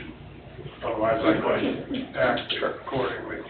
I personally, I shouldn't say I personally, I, as a commissioner, would like to see something other than townhouses go in there. But I also understand the situation where this is what was approved. If the economy didn't take the 86 there, they'd probably be in place already and for several years. So then my question basically to you is, would you entertain looking to see if you could, or if your company would be happy with put some other type of housing in there? Because to me, using townhouses or duplexes as a buffer zone from the nicer homes is BS. You know? I understand. I don't know that we would be interested in putting regular single-family up in that section.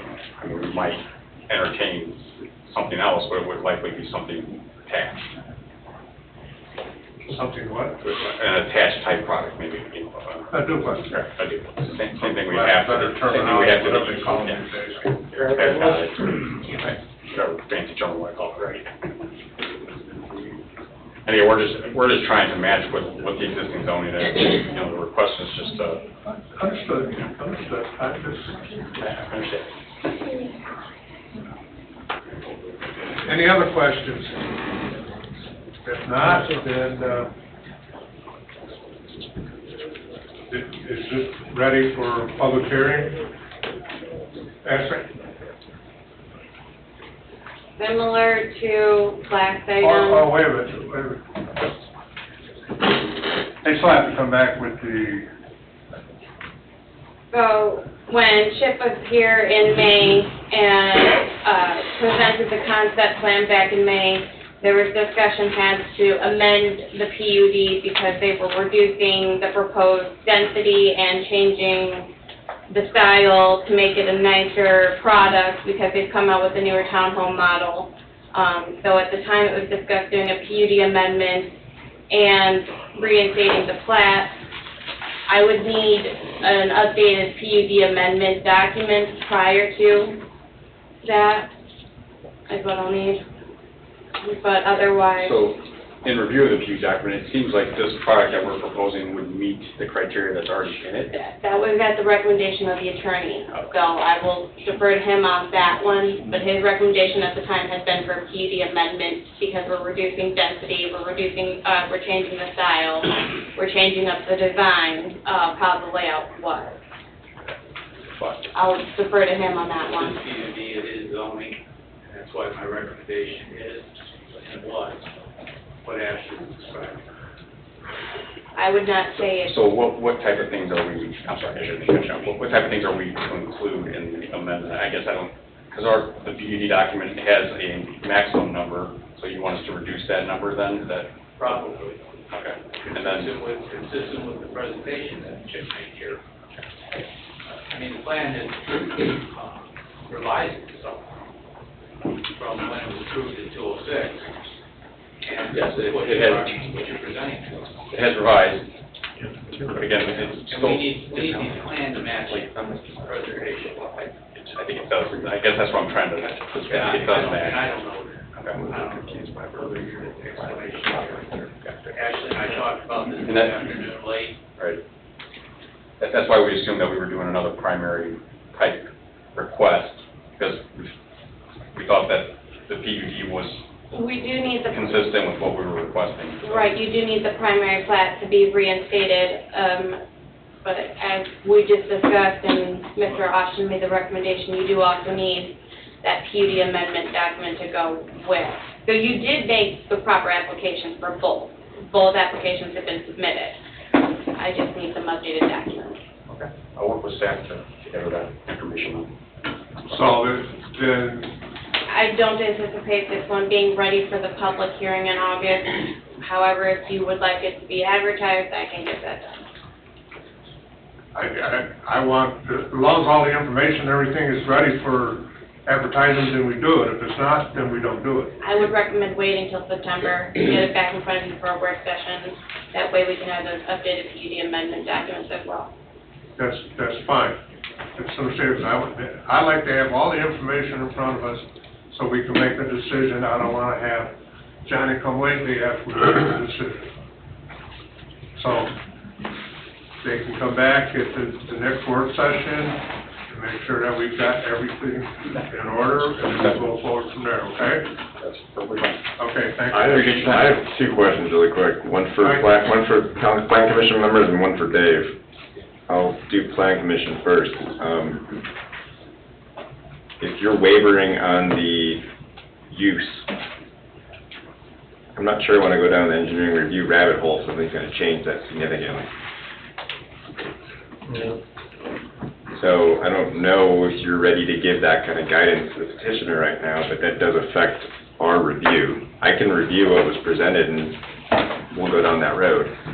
But if the use changes, the engineering changes to some extent. If the use changes. Yeah. Ultimately, the plan will change in some context, whatever. Exactly. If they take 5 to 7 units Yeah. out of that lot and they put in a couple of duplexes, that changes a lot of stuff. I'm just saying that's an important... Right, but I got the impression nobody wanted to change the use. Okay. That's the impression I got from this commission. Definitely from the gentleman up there. Well, the PUD back in '06, David, was set up the way it was set up, right? Was. The circumstance here that makes it difficult is the lapse of time and the lack of development. The approval of a PUD is essentially shut down, if you will.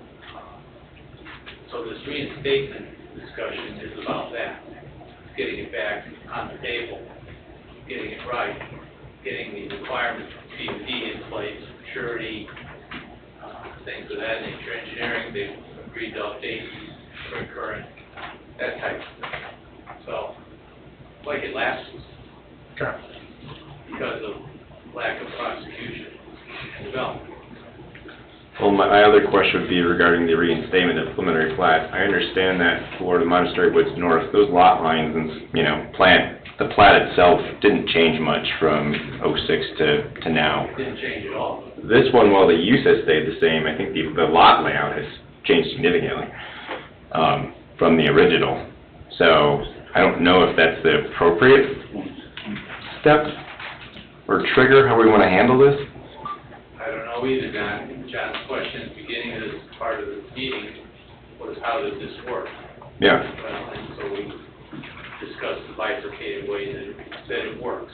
Okay. It's not something we do every month here. No. I'm just throwing that out, looking at it. That's what's coming to my mind right now. And that's fair. It's a sensitive land use purpose.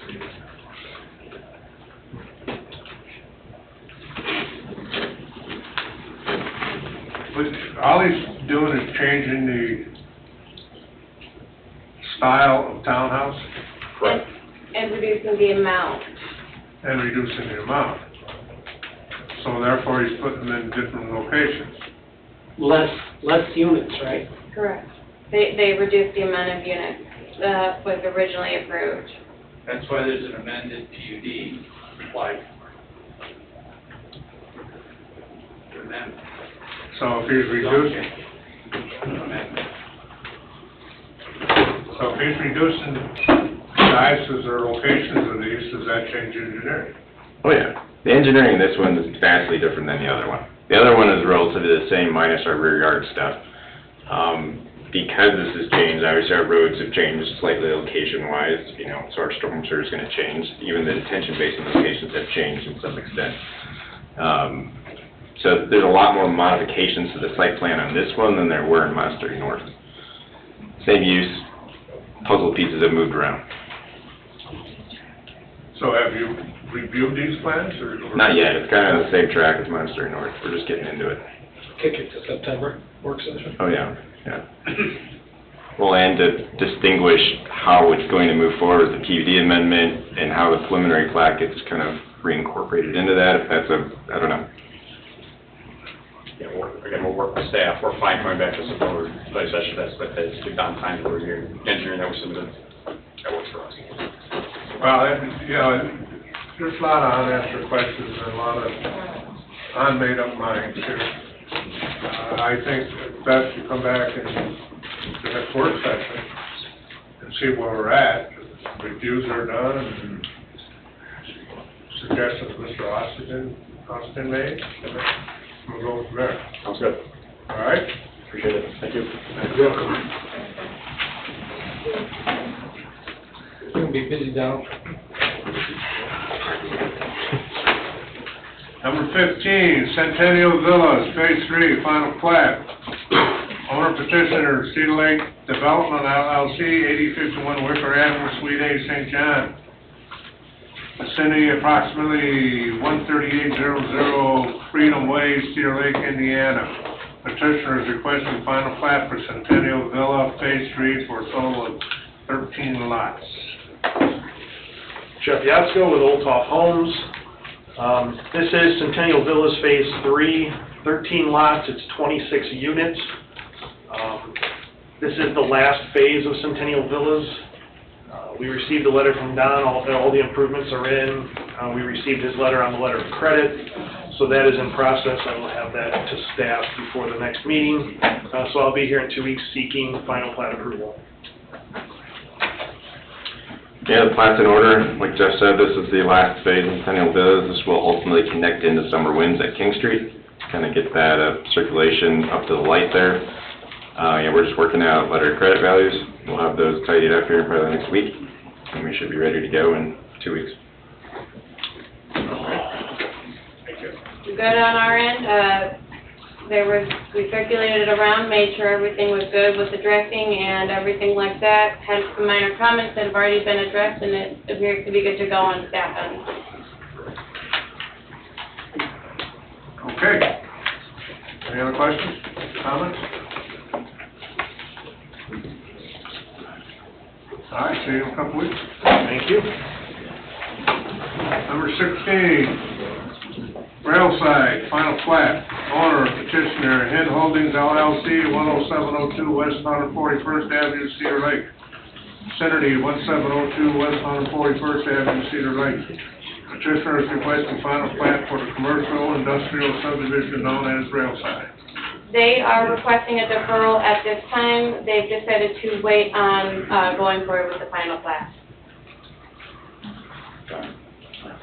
Okay, so they'll be here next month. Yep, as soon as, when they direct me to put it back on, I will have it back on your agenda. So we could have it September 6th. It could be on the September agenda, correct?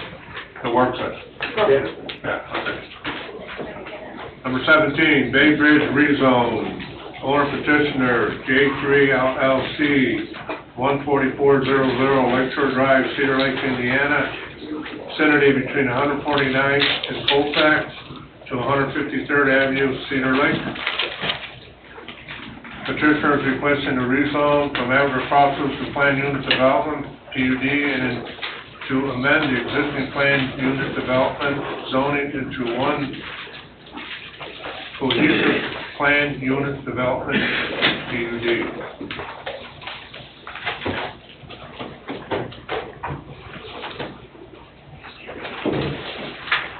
I'm not sure if everybody, good evening.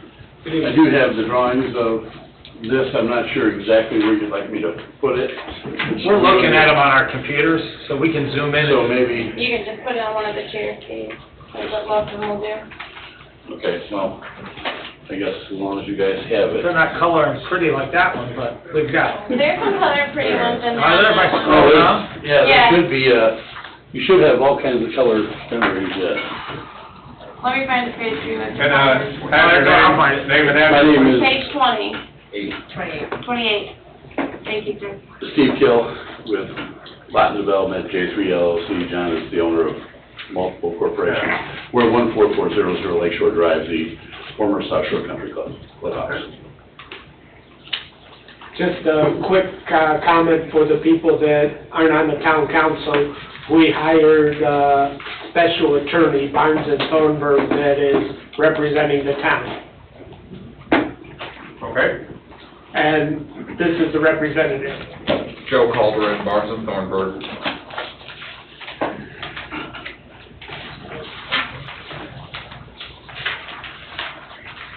Welcome to Clear Lake, Joe. Thank you. Thank you very much.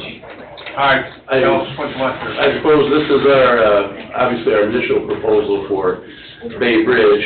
I'm not sure how much history everybody has regarding Bay Bridge, but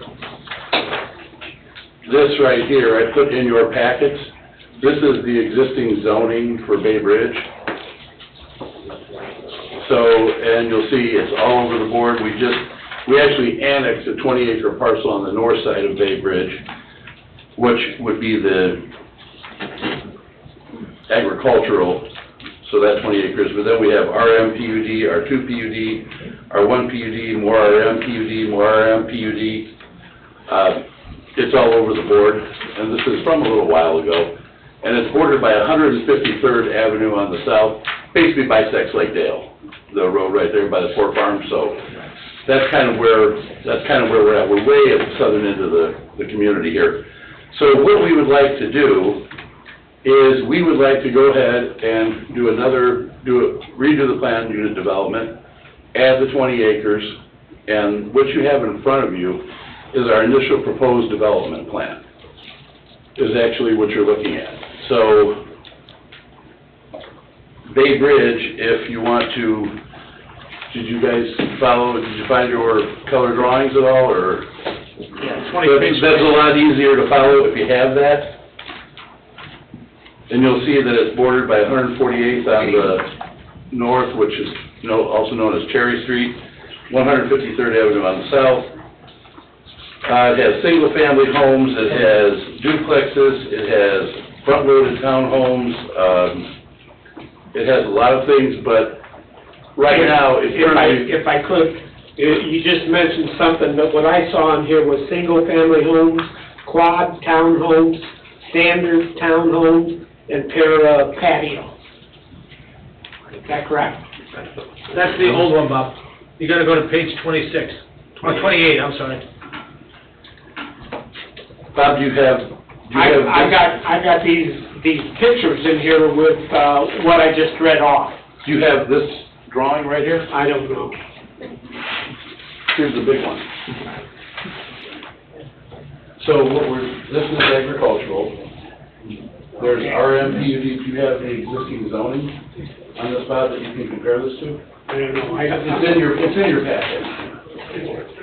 So now you can see how this kind of lays out, yeah. I like seeing this. So, the single family are 50-foot lot frontages, 50-foot single. Oh, I'm not liking these 50-footers. As I said with all the others. I understand, yes. I don't think you would suddenly change your mind. No, I'm not. But as you said, there's 50 by 115, 50 by 120, 50 by 130, 50 by 150, then there's the duplexes are 80 by 125, and then of course we do have the townhomes. They would be a series of 3 units, 4 units, just depending on the size of the building. And you can see how the different products on the color drawing, you can see the color code of where the different products would be. I guess kind of the important thing, if you look at the existing zoning that we have now, we're zoned for a lot of this now. We would just simply like to redo everything and start over. So this is kind of the proposal. We've prepared a development plan. We've prepared the PUD guidelines for your consideration, all the things required by the ordinance. And I'm not sure if the Plan Commission's had time to actually take a look at this. We got it Friday. Look at it, or... We all got it Friday. Emailed to us on Friday, so. Yeah, 236 pages. 123. The packet itself was 118. It was long. Oh, no, Greg, you're right, this is the first of 3. So, and they're all about equally as voluminous. To answer your question, no, we haven't had time to peruse this or pay much attention to it. None of us. I have gone over some of this, you know, but not to any extent where I can talk knowledgeable about it. One thing I did notice, I'll bring up, is that, it says, I think it's in this one, but, or in all three of them, it's asphalt or concrete driveways. I think it should all be concrete driveway to give the whole subdivision a good look. So I would like to see the asphalt drop and just concrete driveways. The other thing I see right off the bat is 99.9% of your homes are 50 foot wide. We want 70 foot. We would like to see 70 foot.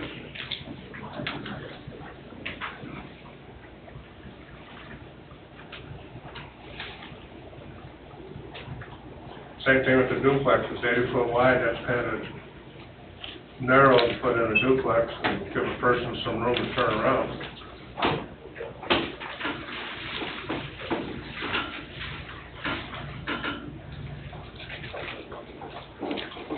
And I'm all for you reworking this, because this is, I don't even know how old it is, quite a few years old. Probably '06, I think. Is it, Bob? I can't remember. Pre-2008. I was gonna say, it was pre-2008, I know that you would have been, obviously you would have been here, Bob. Yeah, and they were called pods back then. They were called pods back then, and, I mean, sometimes they're still referred to as pods, but they're just units. I've never heard Same pods when they brought it in. Right, a pod is a unit, it's, the terms are synonymous, so. Well, I'm just saying that you want to rework the whole layout here, which is fine with me. And I don't see townhomes on this legend you have here. So you're trying to do like a gate to St. John's? Well, the existing zoning allows for, I guess, what you would consider. Front load of townhouse, actually, never mind. So this area, you're trying to make it like a gate to St. John type of development? What's the? Well, I mean, it's basically, you know, three different uses. There's three different size, three different single-family products. There's 4 builders, and here's what we're proposing. We actually don't build the homes. We actually just develop the property, and we're gonna propose to bring in 4 separate builders. So there will be 4 builders in this area.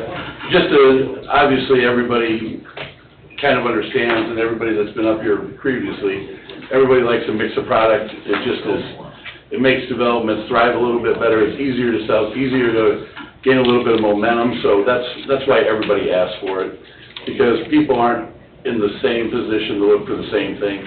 So it is kind of important to have a mixed product. It really actually works pretty well. And as you can see here, we do have quite a mix. We've got the townhomes, but I think one of the other things is that we've got 47% open space.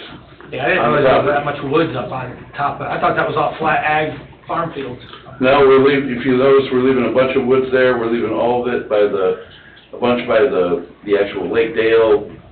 So if you look in the far southeast corner, that was zoned previously as RM, which was residential multifamily, so we're not really asking for a lot of different zoning that other than what we currently have. We're just trying to rework it to make it a little bit more workable. The single family on the bottom south side of this picture, is that walkout? Does it drop off? Would that be like walkout basements? It does, that is correct, yes. I went back to page 1.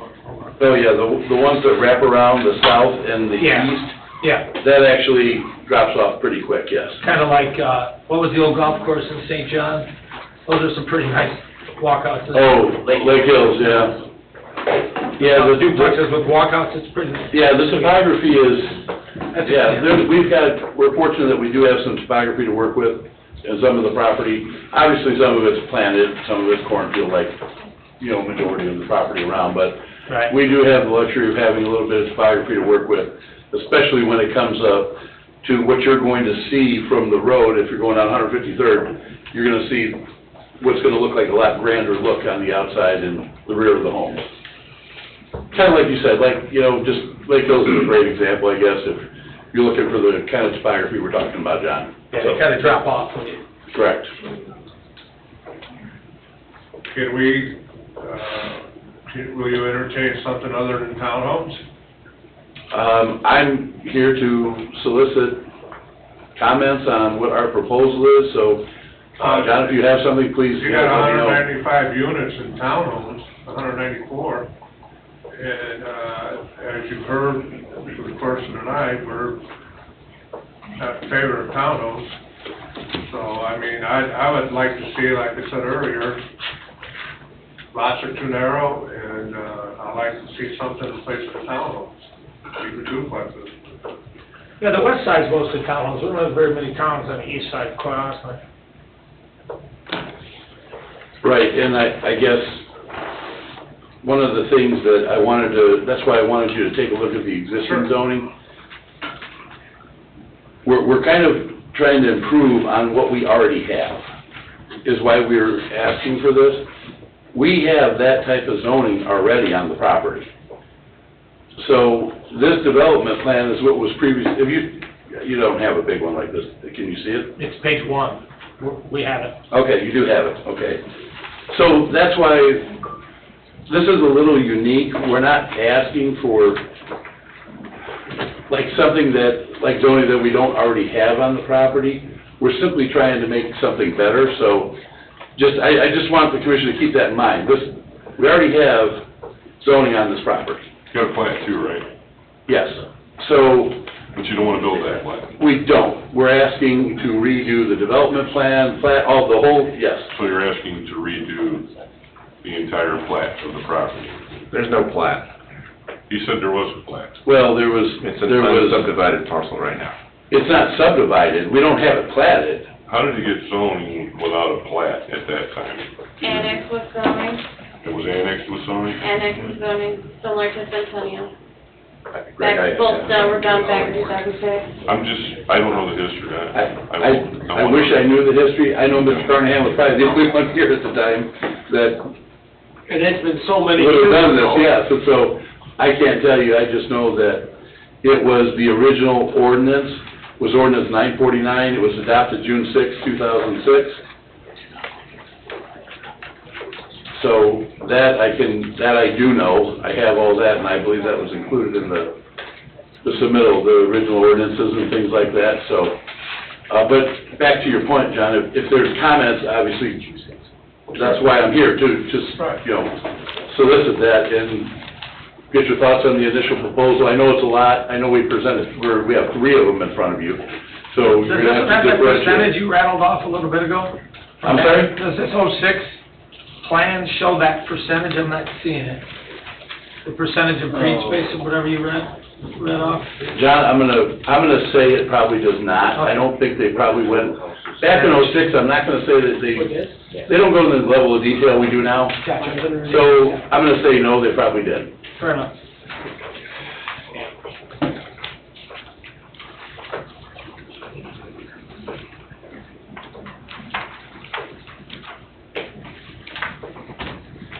Bay Bridge, where's the bridge? The bridge is going to be off of, you see the south on 153rd? As you're driving down 153rd, everybody knows there's 2 little points that jet out into the water. That is going to be the bridge. We're going to have to bridge that area off 153rd. Is there one way in, one way out, or is there a... No, the second entrance would be to the north, and we put that in the PUD guidelines, kind of where we would want to put the second entrance, one to the north, one to the south. Gotcha. But there is a absolute legitimate bridge we're going to have to build in Bay Bridge. We're not talking culverts, we're not, stuff that people call, this is going to be a bridge, we have to bridge over the water, over that part of what would be Lake Dale. And who did you have to get approval for that, the county? Oh, I'm sure we're gonna go to the DNR for that too, and, yeah. I don't know what's north of you on the northeast side of this layout, but it looks to me like there's no street going to the north if 25 years from now somebody were to do something up there to attach it to something in the future, so I think that would be something I would put in. Also, There you is. show a road to the east, dead ending. Well, there is a road to the north, John. Where's that? It's hard to see because of the tree cover, but if you drive by, this is one of No, those... I'm saying in your subdivision, I don't see a dead end. Yeah. Steve? No, we're going to continue, you see the middle street? What lot number? Let's talk lot numbers. 37? John, I've got glasses like you, hold on.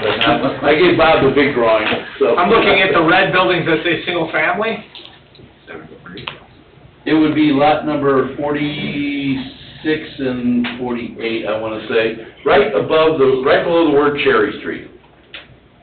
So that comes out to 148. So that's deadening into a field or something? Well, that's actually gonna come out on 148, and it's going to then go east and then north. Gotcha. It's really hard to see on the smaller, the larger one, it's a lot easier. That's why I had the larger drawings printed, so. For us guys that are getting old, John, Yeah. you know, we need these glasses. So there's a green lot between 125 and 128. And there's a road right in front of 125. I guess that's over towards that side. I'm just seeing a big empty field. I'm just thinking, you know, having a T to there allows for access from the... Oh, I see, what, you want to add another, okay, I get it, yes. Add another area. Yes, Access it gotcha. someday 25, 50 years from now. Yep, Stub Street between 125 and 128. Yeah, or get rid of 125 and make... Right, just a Stub Street in there somewhere, right? Right.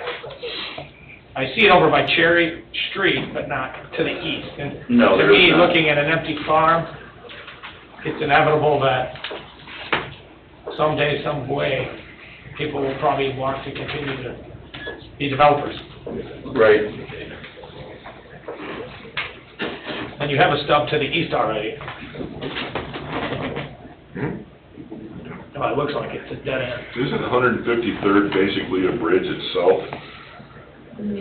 Embankment from Colfax, yeah. It's an embankment. It's an embankment, it's really not a bridge. Yeah.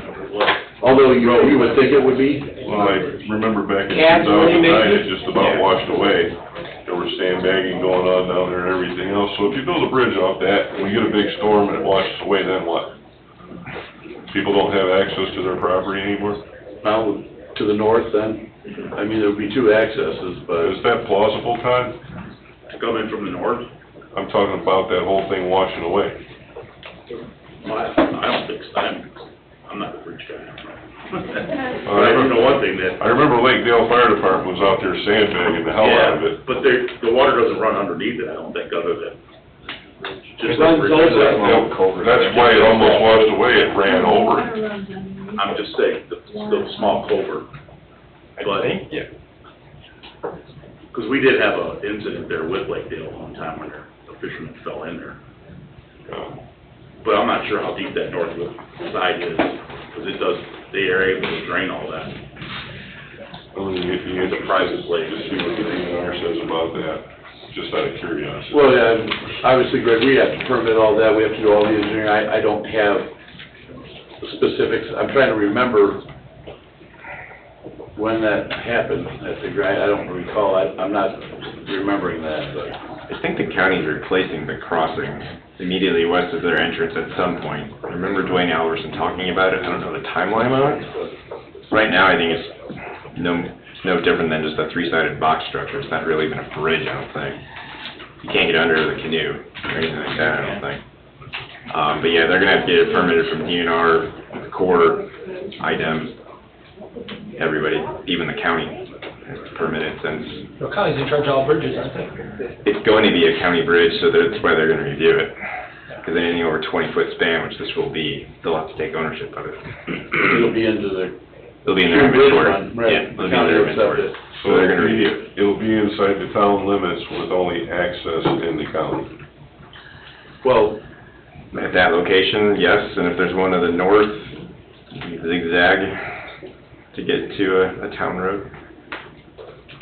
Initially, I think the initial plan called for a turn off of the far east. Maybe not. I don't remember. Yeah, they had an access point off of 152nd Court before, I believe. Shouldn't there be an annexation requirement for the entrance? Doesn't the annexation go to the south side of the road? The annexation would go to the center line of the road. So it would. The center line of that road is already in town? Yeah. Should be. And you can see the green line up here, center line of the road right now. All the way to the bridge, it's like that? When they plat, Colfax. yeah, when they plat, that'll become actual, non-prescribed right away. It'll become actual. But right now, is it being a meets and bounds parcel effectively? This is the current boundary. So current, it's at center, some of it's on the north side. But when they do an official plat, it'll be the center line. And I've seen parts of that where that, causeway or, bridge or whatever you wanna call it on the north side, I've seen that dry up in the mud. I have too. And, When they drop the level of the lake usually. it's- yeah, and the lake on the other side, on the south side, is full of water. It is really weird how they do that, and that, you're right, Bob. They will, that water level on the north side will drop to dry it up.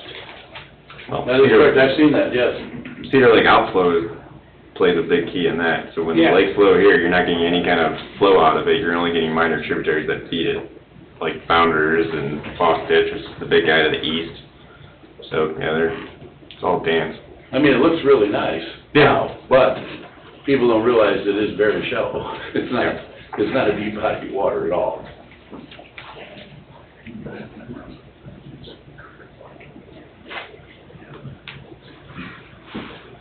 What other questions we have? I'd say that road basically serves as a dam for the water coming in. Well, I mean, you know, Bob, I can't answer that question right No, now. I'm just stating- Like I said, I do know the north dries up, the south does not. Yeah. So I never personally, in all the years I've been here my whole life, I've actually never considered that north side Lake Dale, so to speak. Lake Dale's always been on the south side of the road, Right. to me. That's kind of just been a... Creek from Cedar Lake. Yes, exactly. I don't know exactly how to describe it, but I've never really considered that part of Lake Dale. Mr. Calderon, is that how you say your name, Calderon? I wanna make- Calderon. Calderon? Yeah. All right, Mr. Calderon. Is it plausible that they have their DNR, I mean, should we be even looking at a concept until they have a DNR permit and the things that they need to have access to that property themselves? I believe that it is not a prerequisite for the Plan Commission consideration of any type of PUD. You can always impose a condition, should you choose to move forward with this. Following public hearing, you can impose a reasonable condition, which would be to make sure that all permits are required. They're not going to spend the money on getting those types of permits until they know they have a plan that is approved by the town. We have an extraordinary amount of engineering that we have to do and permitting for this project, so we understand all that. There's no question. We've got a long road to go. If this plan development was approved, this PUD, that's just the start of our job. I mean, we got a long way to go before we're even back here to subdivide. I mean, we still have to go through other public hearings, and so we're not blind to that fact. I mean, that's completely understood. But the PUD is a zoning function, so that's kind of why we're here right now, as opposed to asking for half platting or anything. But we have a long way to go. There's no question about it. This is going to be one of the nicest projects that I think you'll ever see, given the fact of the topography and everything. But it's going to be one of the most difficult ones that there is to do too.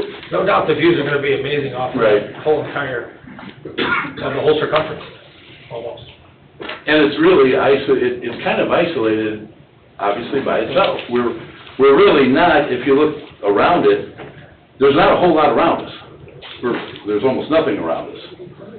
So, I mean, I understand John's question about stuff in the road to the north. You know, that makes perfect sense. That's a field there. Do you have a park in here, We do, yes. next, above wetland? The park is, Is this also age restricted or not? Well, Originally it was. This is another caveat, I guess, for Bay Bridge, Okay, is that we propose it is age restricted, yes. okay. So it's the same as it was This back is in this is a 55 and older community. That is correct.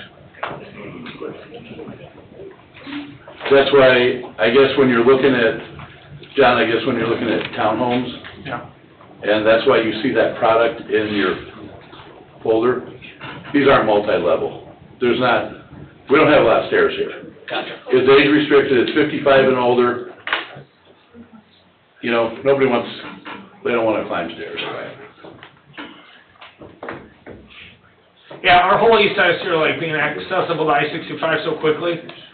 It's a convenient thing. I think that, we as a town would absolutely have to do, you know, road improvements on Morris, somehow, some way, and Chris is working on some different ideas. But yeah, this whole east side, Crown Point's already happening, right? The whole south side of Crown Point, et cetera, so the growth is definitely marching south. Is everybody actually familiar with an age-restricted tip? I don't know if everybody's I'm not. familiar with that or not. Not in detail. I am. 67% of our ambulance calls are people over 55 years old. That's how I know. Well, that's an age-restricted TIF. Obviously, there's a lot of burden on us as the developer. We actually have to make sure that we meet the HOPA requirements, it's the Housing for Older Persons Act, so we have a survey form, we have to make sure that we maintain at all times 80%, 55 and older. Anybody that these individuals who buys this, one person in the household has to be a minimum of 55 years of age.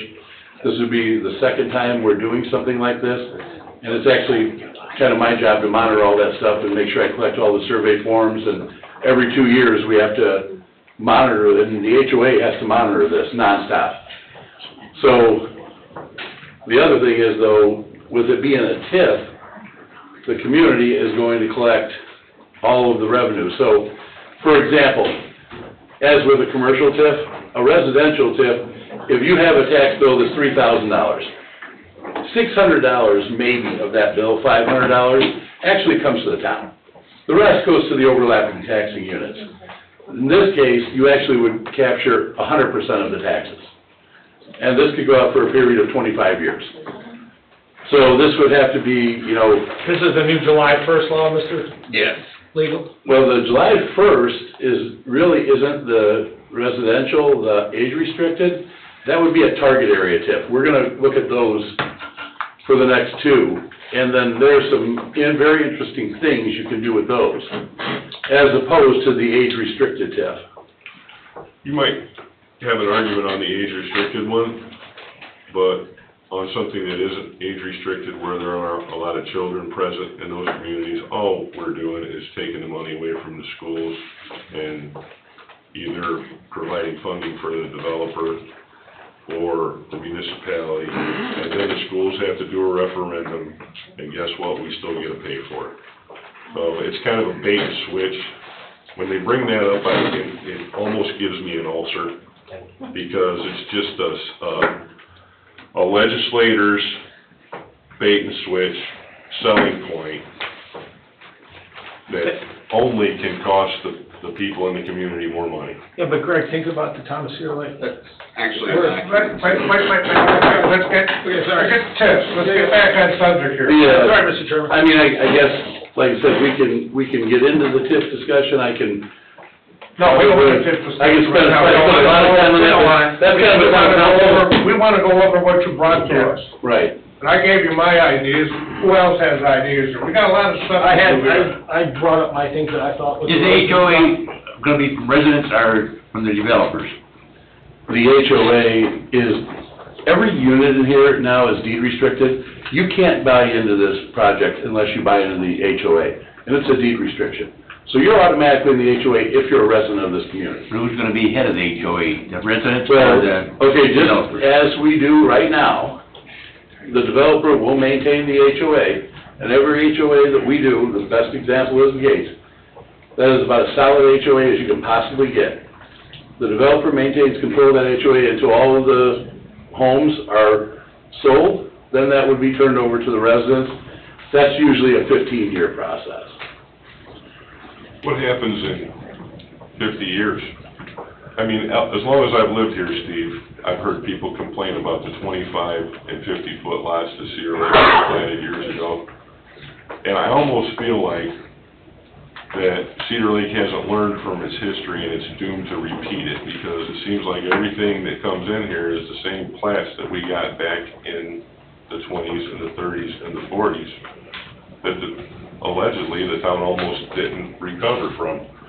But seems, I mean, what you're proposing is that we don't learn from history and we just keep doing it. I mean, I don't know how long these HOAs hold up, but The documents are 40 years, Greg. in 50, 60 years, we still got a whole bunch of 50-foot lots that nobody ever wanted here, at least as long as I've been living here.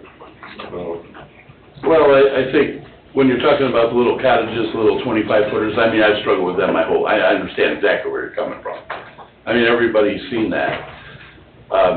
When you actually plat a subdivision and you look at the homes that are being built now on these lots, they're properly platted, the homes are properly constructed, so you don't have a mishmash of stuff around like old-time Cedar Lake before they're, and I mean, I get it, I've been here my whole life, I know it's kind of a mess, and it's tough on everybody, but this is different, this is properly platted. This is not just a bunch of little cottages thrown up next to each other and smashed together. It's, you know, there's a lot of thought that goes into these things, as with every single subdivision that's, you know, constructed now. I mean, you don't have those issues because these developments are properly platted. So, but the HOAs, there is a 40-year lifespan in the HOA, and when there's a deed restriction on it, I mean, I don't want to ask Joseph over here to jump in if he doesn't want to, but it's almost impossible to get around the deed restriction, okay? You are going to be part of that HOA. People can't just opt out of it. It doesn't work that way. You try to get this many people to agree on something, it just doesn't happen. You're in that HOA. When you buy into it, you're into it. And that's it. It's just that simple. If you don't want to be in an HOA, don't buy into a subdivision that has a properly constituted homeowner association where you know you're going to pay dues and you know you're going to be a part of it. And there's a lot of people that, if they don't want that, then please, you know, these type of developments wouldn't be for them then. All right, you heard what John had to say, you heard what I had to say about I did, I wrote it down. lots and everything. Anybody else got any comments? If not, I'd like to move on. Thank you, sir. Okay, we can move on to your next item on here, but first let's take about a 10-minute recess here, or break, so you can stretch your legs a little bit, or go to John, or whatever you gotta do. Thank you. I drove from the northwest suburbs to here. I'm stuck in traffic.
Okay.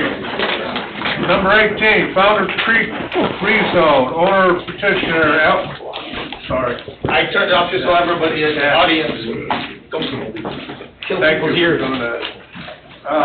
Founder's Creek rezone, owner petitioner, LDL Development LLC, 14400 Lakeshore Drive, Cedar Lake, Indiana, vicinity 13621 Moore Street, Cedar Lake, Indiana. Petitioner is requesting to rezone from a multiple zone property, MC of R1, RT, RM, and B2 as a planned unit development PUD. 27 is the concept plan done. Page 27. Yep.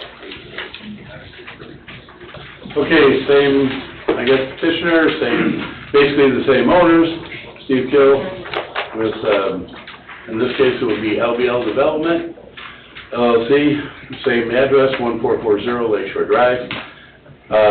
This right here for Founder's Creek would be this one, and if you guys would like, I can give it to Mr. Carnahan again, and... We have them on it. Yeah, we're looking at the same thing. Here you go, Bob. So like the other one, this one has the old stuff in the beginning? Well, I would draw everybody's attention, first of all, to the existing zoning. Okay. This is what is currently, this is how the property is zoned. So, you look, there's going to be, it's zone B2 along Moore Street, RM, RT, and some R1 in the back. So, it has a significant amount of multifamily and almost what amounts to almost apartment zoning on it, similar to kind of like Bay Bridge. We are proposing to completely redo the development plan and go with what is actually in front of Bob and is what's included in your packets. What we're proposing is we are proposing a complete townhome development with commercial business on Moore Street as currently exists. So you're looking at 384 units on Founder's Creek, with all of the property on Moore Street being maintained as business.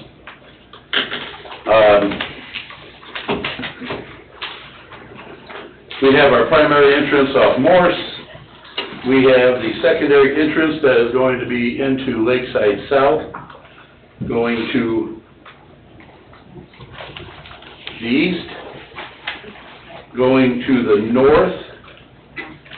There could potentially, we're showing a turnaround on the north right now. That will potentially be another access point, and I would have to work with the town on that, depending on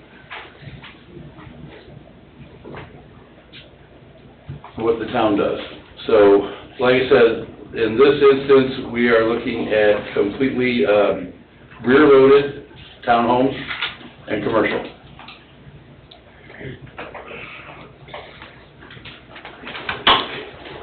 The property is fairly isolated.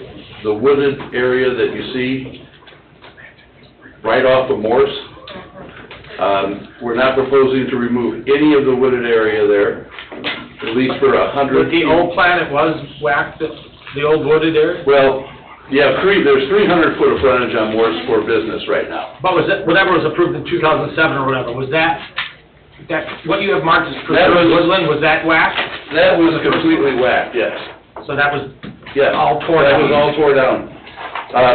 If you look in what would be, you see where it says preserved woodland, that's all that giant stand of trees you see there. The old oaks? We don't want to cut all the, we're proposing to leave all those trees.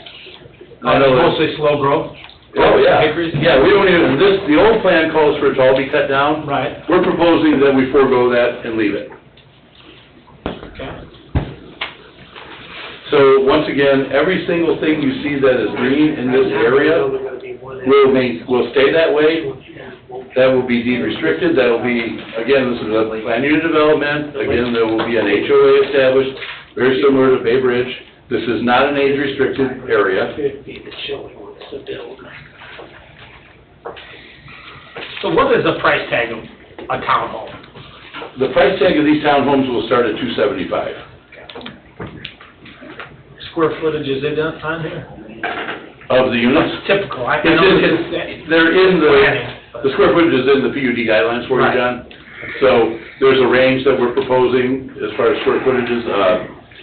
That's why there's a lot of information here. I didn't know how much time you all had to kind of digest it all, but according to John. So what is the not a lot. percentage on this one? Like you said on the last one, it's 47%. The open space here is 26, is gonna be 26 acres, so. Open space at the bottom, I see. Yep. It's actually on the development plan. I got you. Is there a park? In here, I don't believe we have a park, no. Aren't you supposed to have a park? They forgot. They have to have a park. I guess it's not a problem adding a park, but no, we did not propose a park in here. Well, We call for parks in our ordinance. I'm making my notes. And there again, this, one entrance and exit off of Morris will be the only, way to get in and out of there until Lakeside is developed and that other road can be connected to it. Until Lakeside South is developed, that is correct, Bob, yes. These projects don't develop overnight. Yeah. And we're talking 10-year. These projects, everything we're proposing here, you're talking decades. I mean, it's 10+ years. It's not, this does not happen quickly. It's just it just does. That's why everybody thinks as soon as you approve a project, boom, you have this many units. No, you have that many units over the next 10, 15, 20 years, but it takes a while to build and sell it. I mean, you still have to sell it, so it does not happen overnight. When this was approved originally, what was the zoning on it? What were townhomes in your original, It was condos. John, let me give you a bigger, here's a bigger one right here. This is easier to see. That's the existing zone right now. This one had a flat. It has a flat. So these are all townhomes. Why don't you just go with that flat?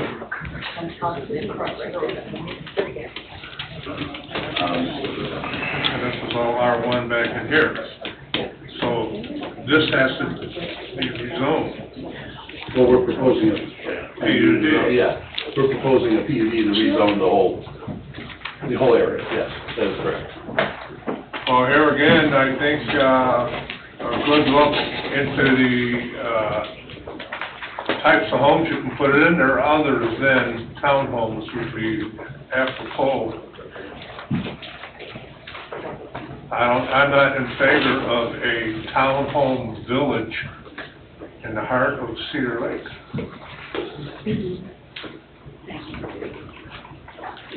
Mr. Chairman, I'd like to ask a question. Sure. Steve, in the past year, we built a police and fire station on the corner of Constitution. While my dream is to someday own, all south of here, in some way, some opportunity to have the land on the south side of the lighthouse and to have a 3-lane highway on Morris, et cetera. Regardless, we want to keep this land the way it is. We want police and fire over here for public safety. That's the only reason towns and cities exist in the states, or any state in America. And so, with what we did with building the police and fire station, I would like to see a corner next to the Methodist church be given to the town, a decent amount of land so that we can fund proper park events, Summerfest, and also keep it green space. We don't want a parking lot. That way we can use it as we see fit for our Parks Department. That 110% will grow no matter what. The growth is coming from the west, it's coming from the north, it's coming, essentially from the east now too, with I-65 being widened and more businesses happening along the I-65 corridor. We have more businesses coming down the US 41 corridor. When you look and think about the Chicago suburbs, who do we want to be, I always say? You know, I think we should be like a Deerfield. They have nice white-collar jobs, blue-collar jobs, great schools, and that's the key. Right now, we have great schools. We have an opportunity to do something special. A 3-lane Morris, I like what Chris was saying, or you were saying about the new TIF from July 1. We have an opportunity to take a town that was never a town until 1970, yet people inhabited this place in the early 1900s, and reinvent it. And the lifetime of an opportunity is just the, you know, the time of that, you know. But the opportunity of a lifetime is the you know, time of it, you know. So this is a really interesting situation, but we absolutely need some land for our town. So I would like for you guys to think about that. And I like the fact that you're keeping it preserved woodland, those old growth trees. I know you guys got scrutinized for cutting down the Monastery South Shore Golf Course because of trees, but you did keep some of the nice oaks and some of the maples and good trees. You got rid of the junky ones. But I would really like you to consider that. Chris, do you have any idea on how much land we would probably need, or Ashley, or for parking and overflow, or, you know, that whole southern corner would be kind of nice, wouldn't it? So basically, the south commercial parcel? Don, how many cars can you park in that? I want to keep it grass, though, so the kids can use it if they want, or soccer overflow, stuff like that.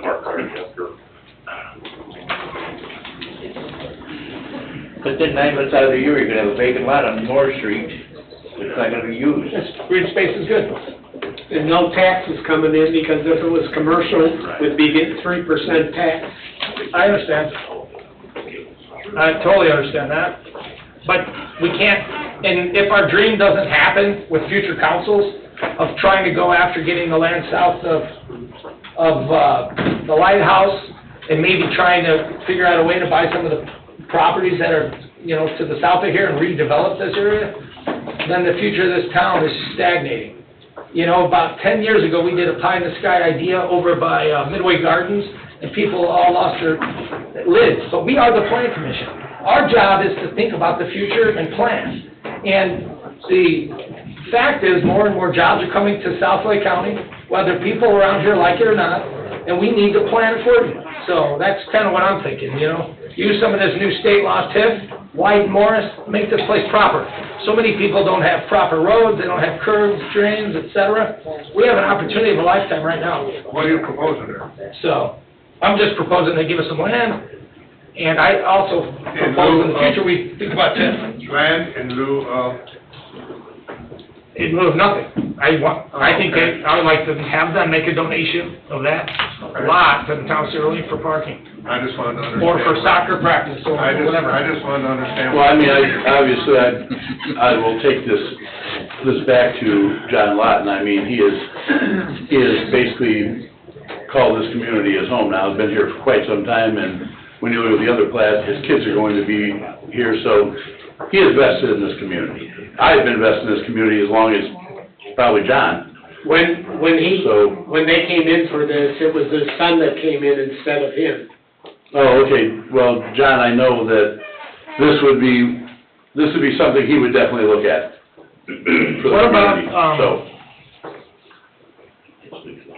what about this commercial to the north of that? What is that? Because you don't... Well, that's just, we are basically residential guys, okay? We're not commercial guys. If there are any suggestions from the Plan Commission on what they would like to see, what they envision that property, or is there something the town wants to do with it? We are really wide open on the commercial property. It was the town council's recommendation that be commercial property and it not be developed as housing units. You mean back in '06? Right, and we said the lower level could be commercial and we wouldn't mind some sort of residential on top of the commercial. We're proposing to leave it as is, commercial. Steve, If you look in the B2, isn't it? Yeah, what we identified in the PUD guidelines B2, I believe. is any use allowable in that zone. That being said, Joe, if the Plan Commission, Town Council has something they'd like to specify or they'd like to drop in the docks, we're certainly really not objectionable to it because, like you said, we're really open to, suggestions that the town has as far as what they'd like to see. Bob, I don't know if you, like you said, you just had mentioned what it was originally proposed as, so we are we know that the community wants commercial on Moore Street, I get it. That's why the plan absolutely shows that. Yeah. We're not proposing anything else but that. That being said, if you have a good idea for it, let me know, I'll run it past you. Well, with commercial, you get a 3% tax base. With rentals and agriculture, you get a 2%, and with residential, you get a 1%, and the more commercial you get in here, that helps reduce, residential. Well, I mean, your commercial base reduces your overall tax rate, your Yeah. residential tax rate. Unfortunately, Indiana doesn't have there's not a ton of benefits. We can't capture sales tax, we can't do those things yet.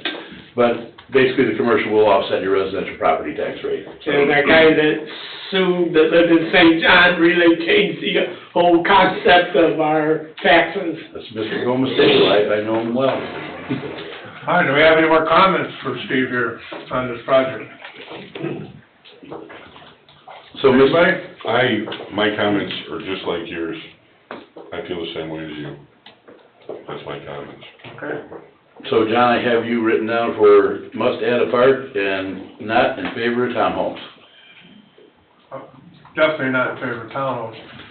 And I concur with that too. The ordinance calls for a park.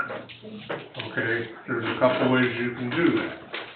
You can provide a park, or you can pay, there's a formula where you can compensate the town for a park that doesn't go in there, whatever acreage it is supposed to be, and then that monies go to our park district. So Cedar Lake has a park impact fee, is what you're saying.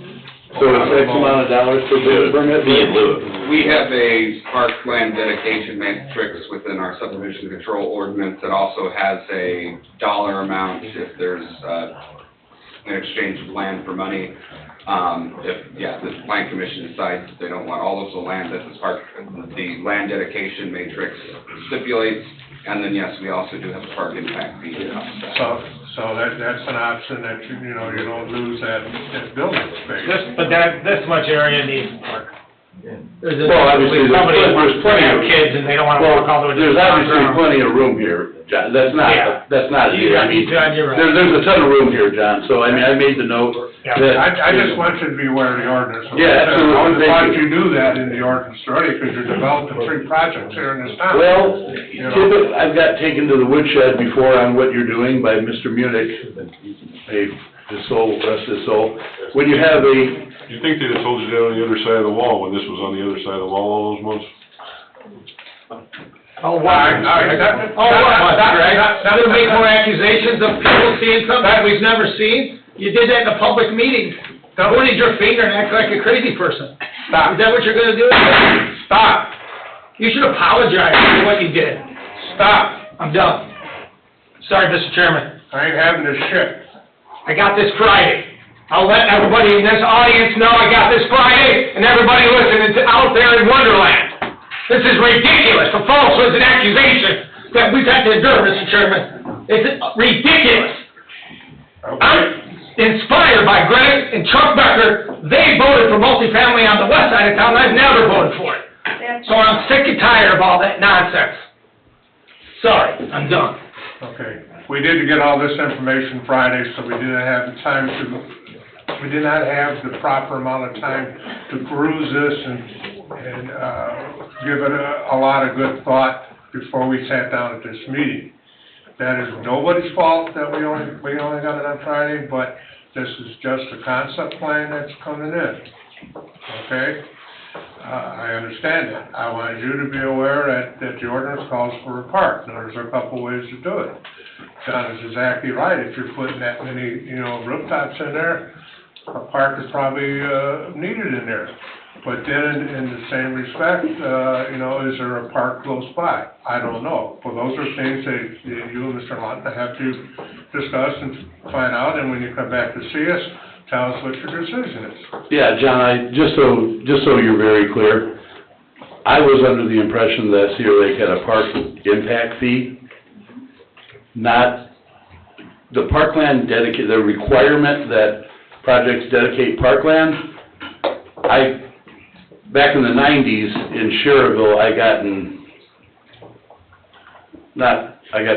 the town got in quite a bit of trouble for that. We were taken to court as far as illegal takings. I didn't know anybody did that anymore. I absolutely apologize for that. I just thought you had an impact fee, because that's what everybody switched over to impact fees in the early 90s, because that was the proper mechanism to require cash. Or you could give land in lieu. I mean, I just didn't know, I'm sorry. But I mean, the park, that being said, I'm not saying we're opposed to a park, because, you know, there's a lot of units in here, so I mean, I wrote it down. I mean, I'm not saying we're opposed to it all. I understand you wrote it down, I understand that you understand what I said. I didn't, and Mr. Salatas explained what our ordinance is. And so, I don't know about St. John or Sherrville or Homewood, I don't know, okay? Understood. Mr. Chairman, I have another question. Exhibit C and D, so this facade, please say it's not vinyl siding. Typically, we require a hardy board or Okay. something like that. I mean, that's kind of up to John, as far as the covenant. I would like to see non-vinyl. Years ago, when we first became council people, some of us that have been here a long time went to different events at what was used to be Indiana Associated Cities and Towns, and they talked about vinyl villages. And I think a proper facade, and I see some brick on the bottom, and when you cursor down, so. Hardy board is a good product. Yeah, just something other than vinyl. And I think right now, in the PUD guidelines, I don't believe there's any restriction for it. So, I'll definitely make a note of that, John, that something other than vinyl siding. And what was your plan for driveways here? John Kapora brought up a good point on drives for the other one, that he didn't like the asphalt. What was intended, or? In the PUD, they have concrete asphalt or brick pavers, and to answer your question about the siding, it says the front exterior of the homes will include various accents, including masonry bricks, marked sides, fiber cement boards such as hardy board or stone. Okay, super. I'm sorry, I didn't read all of it. Thank you, Ashley. That's just the front though, correct, Ashley? Yes. It doesn't specify a concept, but it does say front Right. exterior front. So we'll have to work through that. Right. But there is, like you said, it does, right now, we're proposing the three types, some kind of hard surface, asphalt, concrete, or brick pavers. Thank you. You said you'd like to see what we would like to see? If you go down 155th between Morris and Parrish, there's a subdivision to the south, nice big lots, nice big homes, very attractive, I have feeling, I'd like to see something like that. 155th between Morse and Parrish. Go Crescent Road. It's the road, south of 153rd that goes to the right, and that's called Crescent, and then you go, Well, that's well and septic. yeah.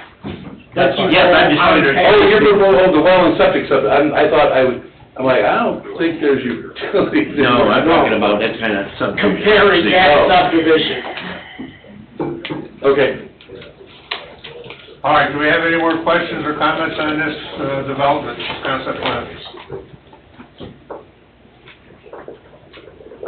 If not, if Steve doesn't have any more comments on that, then we can move on to the next one. Good, Steve? Yeah, I'm just want to make sure I make notes, so I have everything correct. All right, number 19, Red Cedar rezone. Owner petitioner, LBL Development LLC, 14400 Lakeshore Drive, Cedar Lake, Indiana. Vicinity, 14400 Lakeshore Drive, Cedar Lake, Indiana. Petitioner is requesting a rezone from wetlands and water courses in R1 to a planned unit development, PUD. I'm gonna replace it with this one. Thank you.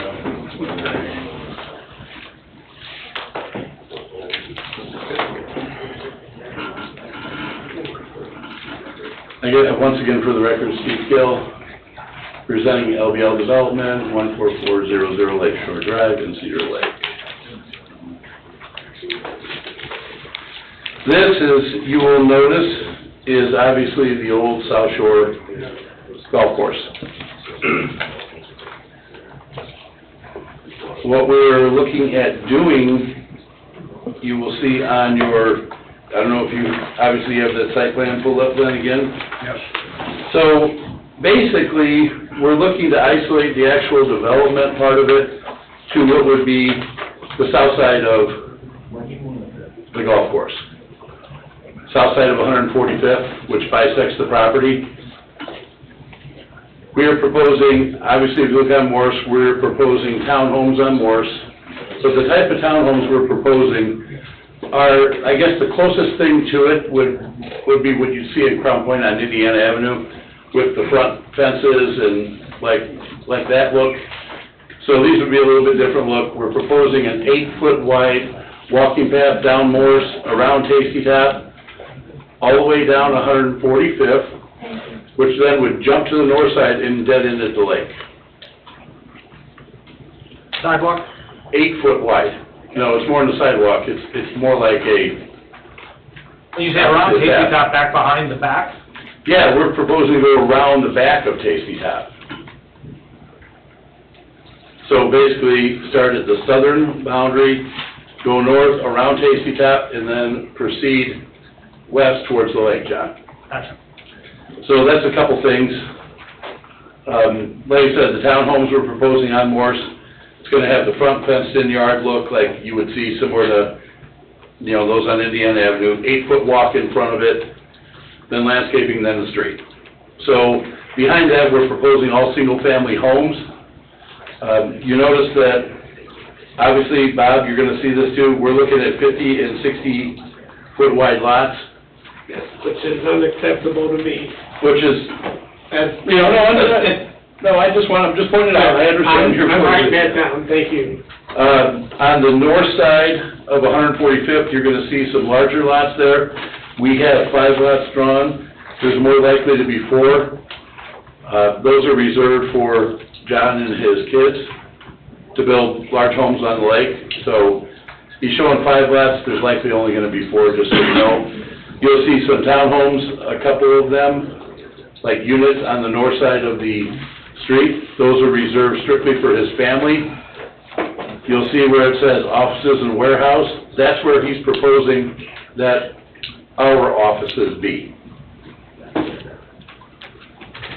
So the rest of the whole area on the north side of the road would be remain green, and you can see where it says recreational open space. That's basically personal for the owner, which is going to be, in this case, John Strelatin. And nothing on the north side of the road will be sold. That is all reserved for family and for his personal use. The only homes for sale will be the south side, and again, it's the single family and the townhomes. The interesting thing about our plan here for South Shore, we are looking at a total of 439 units, you can see that in the legend, but we are preserving 50.9% of the open space. So if anybody knows the golf course, we're looking at making sure that hole 1, hole 18, hole 9, and I can't remember the other ones. 10. Basically 10, so 5 golf holes in total. So we're not proposing any construction on any of that. Obviously, all the area then to the southwest, nothing there. And nothing on 145th. We eliminated any homes that would face 145th Avenue. What is behind the houses along the lake there? You got like two barns, 1 and 2, what is that? That's South Shore. The ones, are you talking about the ones to the north there? Yeah, Those are townhome units, that's for, reserved for his grandkids. Where at, John? You talking on the lake where South Shore Country Club is now? Yeah. yeah. Oh, that's not South Shore? Where the Yeah. cart barn was. Well, you see the large lots there? You know where the cart barn was? Yeah. Yeah, there's 2 grade, 1 and 2, says there. Oh, that's the cart barn. No. I thought that was South Shore Country Club. No. South Shore is where the large lots are at, John. Okay, so that gets torn down? That gets tore down. The clubhouse is gonna be tore down, yes. Gotcha. There's gonna be giant, I don't wanna say giant, but larger homes on the lake, obviously. So I guess where lots 1, 2, 3, 4, 5 are, right now, we have a creek that, doesn't it go into Cedar Lake? It does. Between 4 and 5. Yeah, so, are you saying you're gonna fill it in? No, we're not. Okay, so why not make that accessible and make a bridge so you can go in a canoe, in a paddleboard, or whatever, down to this creek, and then dig that out so these folks that live in there can use recreation and paddle out to Cedar Lake? What do you think of that? I think that's an aggressive idea, yes. I mean, not a bad idea, but... But, I mean, you're caught, somebody asked me about that, you know? Are they preserving the creek? Because once upon a time, they wanted to bring boats. And I said, I have no idea, I never saw a doggone plan, despite what everybody thinks. So the existing creek and pond there, like the pond I was at by number 11, and the pond by number 7, those are staying? That is accurate, yes. It doesn't look like it on here. The detention pond will be dug new. Well, when you see, where you see detention's at, Yeah, that's what we're proposing. yeah. The existing water, you can see we're not touching it. That's the dark gray. What's Yes, dark gray. What's the current zoning on this parcel? The current zoning here, Greg, is water, wetland and water course in R1. I think it's all R1, isn't it? Yeah. So why No, would we there's go? wetland, there's some wetland and water course, but there's R1 too. Why would we, since this one has R1 zoning, why would we go from R1 zoning to mixed-use zoning? What's the benefit to the town to do that? Preservation of 50% of South Shore. Not cut up the entire north side, not cut up the entire south side, leave some of the golf holes, and preserve 50% of the property, I guess, would be the motivation. Instead of chop it all up into homes, save half of it as green, and it'll stay that way forever. It'll all be deed restricted, just like we discussed earlier. And then this way, nobody has any homes next, I mean, we're saving the golf holes that are there, like 5 golf holes, so, you know, it's kind of worth it. There is a very large park in the middle of this development that we're planning. You can see it's almost basically dead center. We want to do the walking path, get to the lake. I don't know, I don't think the canoe thing is, I'm not sure that's gonna fly. I'm gonna make a note of that, John, but I understand what you're saying. This is a good idea. I'm just looking for 30,000 foot elevation, and what I worry is, if you don't give those folks an opportunity to access the lake, then they're all over South Shore Park, which is private for the South Shore residents. So I'm trying to look out for the future of Well, lake access. they won't have any access to South Shore Park. I mean, that's for the residents Private. of South Shore. I totally agree. But just a strip to get to the lake, you know, and there's already a creek there. Well, we want to Can't start, fill the creek in. we want to start a trail, we want to start a wide trail system. You got to start somewhere. Yeah. I mean, that was the thought. We got to start somewhere and try to get, you know, the ability for, I mean, obviously, everybody in South Shore will be able to use that walking system and get to Tasty Top as well as anybody in this subdivision. So my guess is, for the people that are going to live around there, they're going to use it quite a bit. And it's not a small walk. It's not a 5-foot walk, it's 8 foot. Okay, over by the office and warehouse, you got 3 and 4, those are townhomes? Yes. Okay, then behind that, you got office and warehouse. So I assume you're tearing down that blue barn that's back there, and you're gonna build something new. Well, What are you gonna warehouse in it? well, that's where our office would be. We just put office and warehouse. That's our personal use.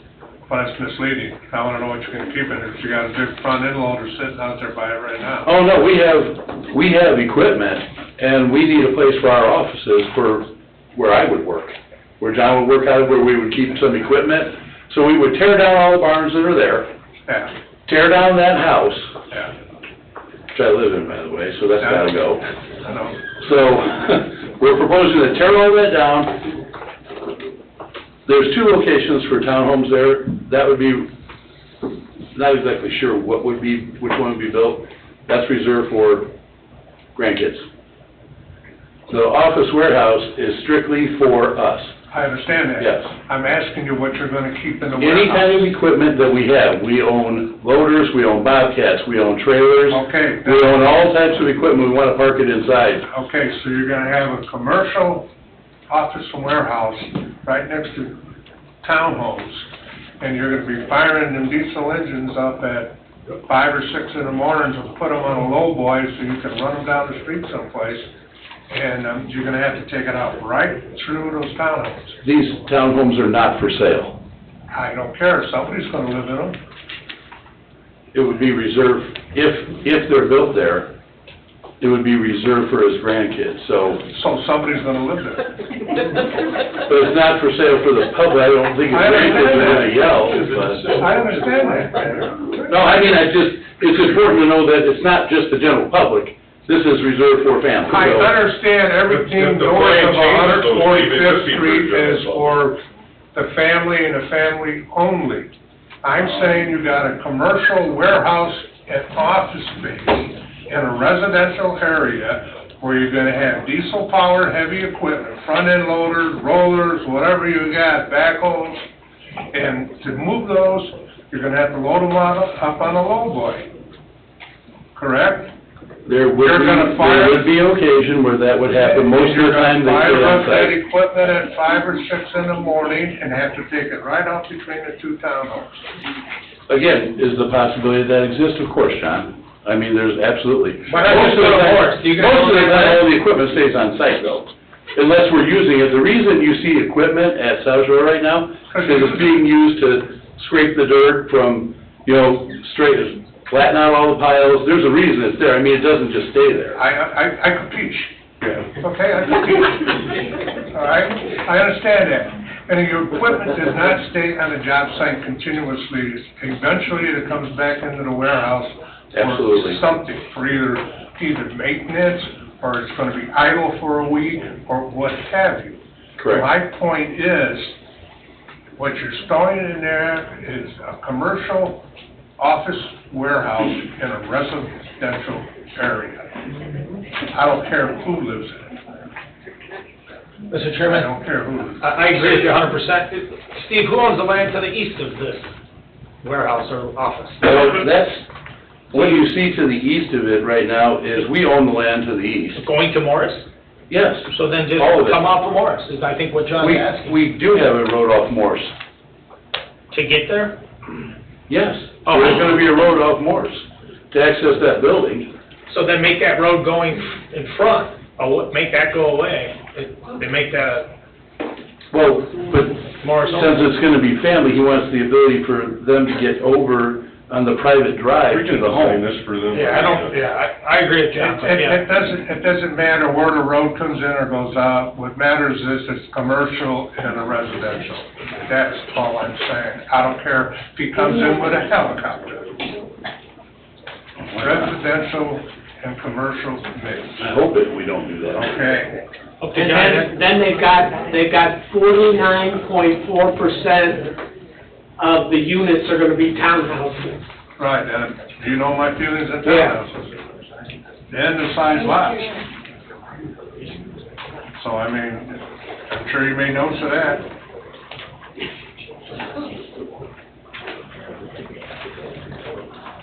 where are you looking at that at, Bob? I calculated that. Because the legend says townhomes 10.4, estate homes 2.9, single family 7.0. He just added all the single family together and then And all the. divided. Divided it, right, by the townhome units. Gotcha. Not the percent of site, the actual number of units is what he's talking about. So, I think it's. John, obviously you made it pretty clear you don't like the commercial use there. So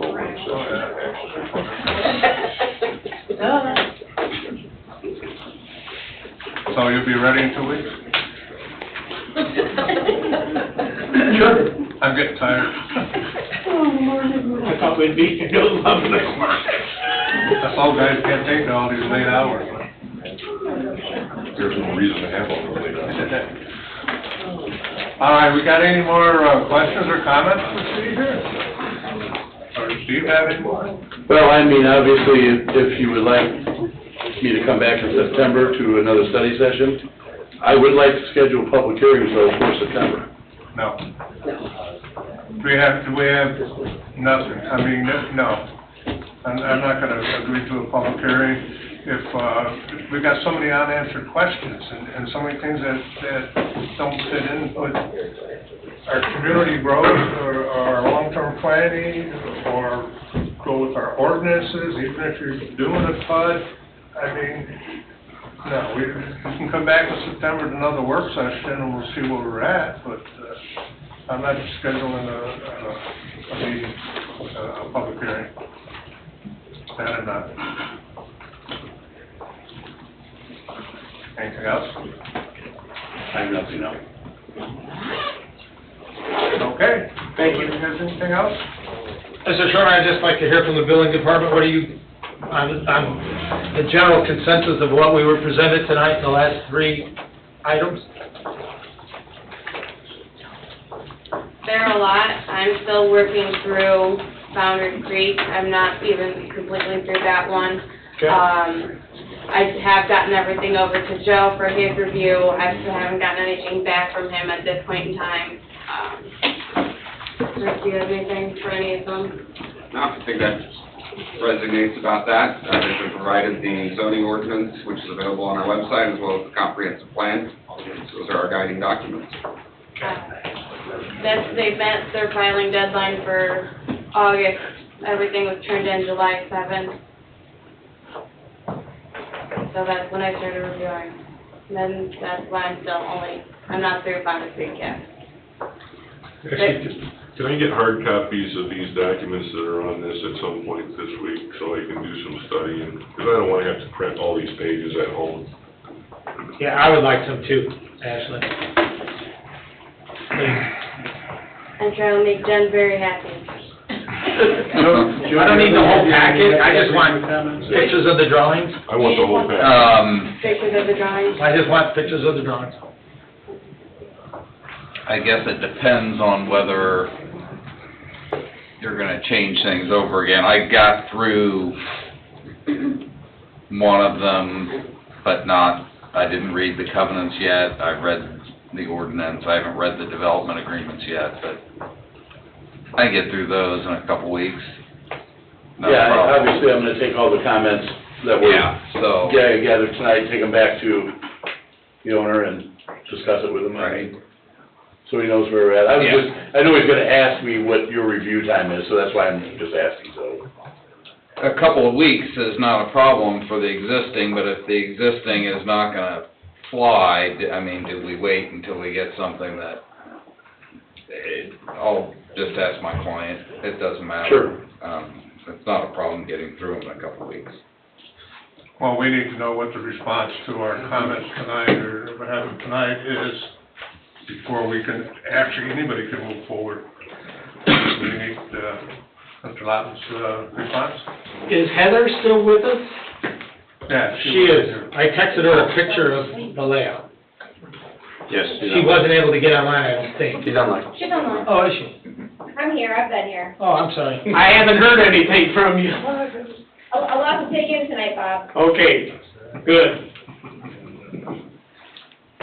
Okay, well, if there's something else, Thank you. Steve. Yep, thank you very much. You bet. Never thought I'd say this. Item number 20. Rose Garden Estates, Unit 3, extension of performance letter of credit. They submitted, a couple weeks ago, extension letter of credit they are looking to extend Rose Garden Unit 3 in full. They are not asking for any reductions, they're asking for an additional year. I have a minor update. Their sidewalk, or their concrete contractor reached out to us this morning, and they would like to meet our staff out to go over their punch list, along with their paving contractor. So at least they're responding. Good. So we'll see where that goes. We still don't have as-built for units 2 or 3, or any underground inspections completed above ground right now. Well, we're sitting on a $6 million performance letter of credit. It's like close to 10. Or 10. So I'm thinking somebody inside the organization called Lennar is wondering why the heck there's $10 million sitting somewhere that's not being used. I have no idea. Don, on the first unit, there were 100 items on the list. Is it still 100? Version of the 100. I think they went through one iteration of addressing, but then that got lumped into units 2 and 3. So now it's probably roughly around 200 now, if I remember right. Thank you. About 17 pages long? It was long. It wasn't short. Crazy. And that doesn't include anything from Public Works yet. 17-page punch list? They're a national company. They are. Yeah, big organizations. So then, we're good to, for the extension, huh? Okay. It'll be on your public agenda. Okay, update items. Buildings, regulation, and fee amendments. Are we gonna talk about that at all, or? I think we may have enough for tonight. Okay, thank you. We're not gonna talk about it tonight. So, Birchwood Phase 1, performance letter of credit expires October 5th, 2023. That will be taken care of from your your agenda number 5 item. So that'll go away once collectively all 4 of those phases are rolled into maintenance. Okay, sounds good. Centennial Phase 12, maintenance letter of credit expires October 13th, 2023. They have our punch list, and as of this morning, they have the final punch list from Public Works, which was water. So I believe they're working on those to in front of the October expiration date, and we should be okay. Okay. And then Beacon Point, did I miss Rose Garden? Yep. Rose Garden Estates, Unit 1, performance letter of credit expires October 14th, 2023. I haven't received anything yet, but I fully anticipate sometime within the next month I will receive some form of extension. Okay. Yeah, unless they do something where it's a reduction, but it'll still be in performance. Okay. And then number 5, Beacon Point East, Unit 3, performance letter of credit expires November 5th, 2023. We'll reach out to Schilling. I know Jack's here. We'll talk after the meeting, see where they sit with that one. And most likely, we'll see where we're at with paving. That's always the final thing to get through. And we'll see where we stand prior to November. Okay. Now we're down to the point that everybody's been sitting there for. I'm gonna open up, oh yeah, Cheryl's rubbing her hands already.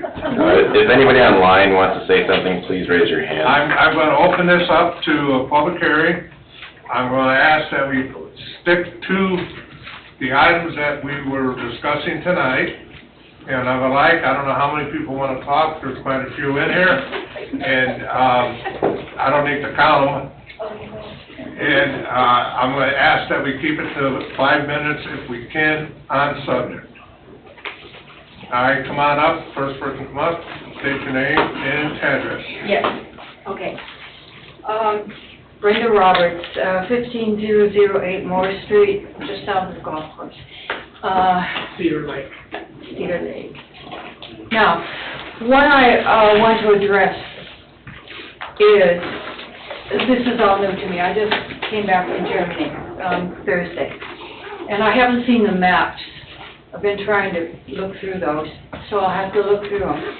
Now, what the gentleman doesn't know that left here, I'm going to go to the Bay Bridge, the rezoning, and discuss that item real quickly. Sure. Okay, because, as you know, the property on the west side of Moore Street, the 137.5 acres of my family was sold to Lake County Parks and Heritage Foundation in 2017. I sold that. Now, this property has been in my family for over 100 years. It was, my house I'm living in was started in 1848, and the Fraser family owned that property and sold it to my grandfather in 1935. Now, I have all kinds of documents from then, and I know a lot about this area. My grandfather owned all that property, the Bay Bridge and all that Lakedale property also. As a little girl, I used to hike on my dad's shoulders through all of that. Now, I know a lot about this property, and I do not have any technical information confirmed, but what I know from my family and my father is that the marsh area that now County Parks owns on the other side of Moore Street, that water flows. My father always said this. Now, I don't know for sure, but they have to look into it. The water, my father said, always flowed from the marsh area on the west side underground into Lakedale and over there where they're talking about the Bay Bridge and that property. Now, that all belonged to my grandfather in those days. If they're going to start building there and moving bridges or whatever, and it is a bridge, and water does flow under it, by the way, they're going to have to look into that situation. They might find a lot of problems with the DNR and water and the flow of the marsh and the marsh area into that area. That's why they say sometimes there's no water there. There's right now no water in my marsh area either. It's all gone. So they're connected, and they should know that because beavers were spotted there just a couple months ago.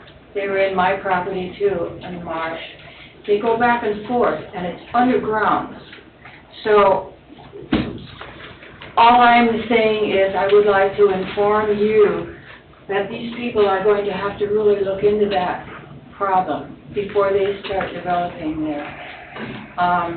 I do have some documents, some very old documents from my family in my hands. I might find something if I look for that. This surprised me, so I didn't know that. I'm worried about the golf course because that's right next to me. But that is a problem for them that they're really going to have to look into. And the problem with the South Shore, as I had said before I left, a long time ago, the problem with the South Shore, when they tore down all the trees in November of '22, that the eagle's nest on my family's property, which now belongs to County Parks, they abandoned the nest, which is a wildlife problem that they're causing. They built another nest just over the marsh area, still on my property, what used to be my property, and they abandoned that one also in April. Now, I don't know how this is going to go in the future, but there are problems that they have to look into all over that area with the DNR. And it is a sanctuary, so I'll see if I can find any documents in my possession about the water problem. They might find that a real problem when they start developing that on the Bay Bridge. So that's all I have to say tonight.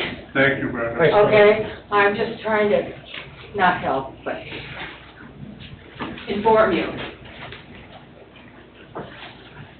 Anybody else?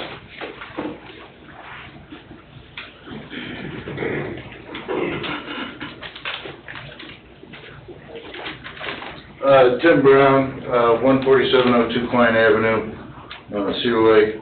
Want to talk about number 19, Red Cedars rezone, the golf course, basically. I've done an awful lot of the planning and zoning stuff. My first planning job was in 1983, so I've been doing it for a long damn time.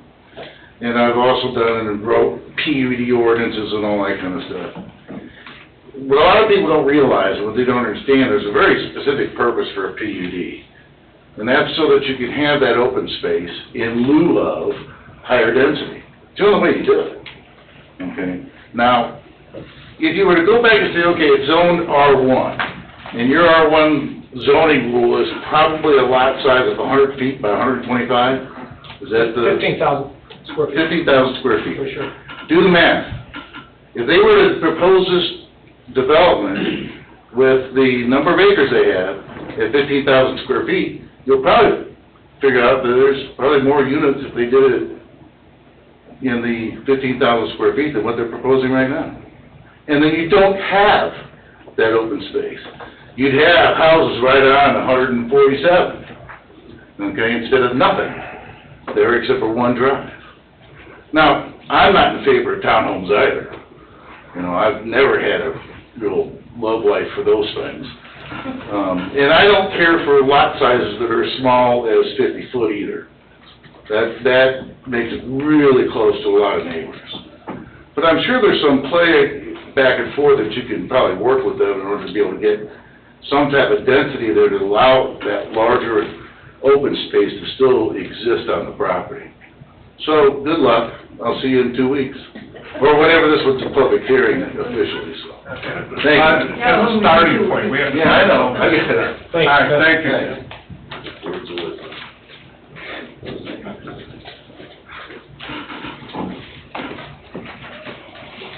Mary Jo Dixon, 8711 West 132nd Place. I reside in Meyer Manor and have since 1971. It's one of the subdivisions that you don't want to see again.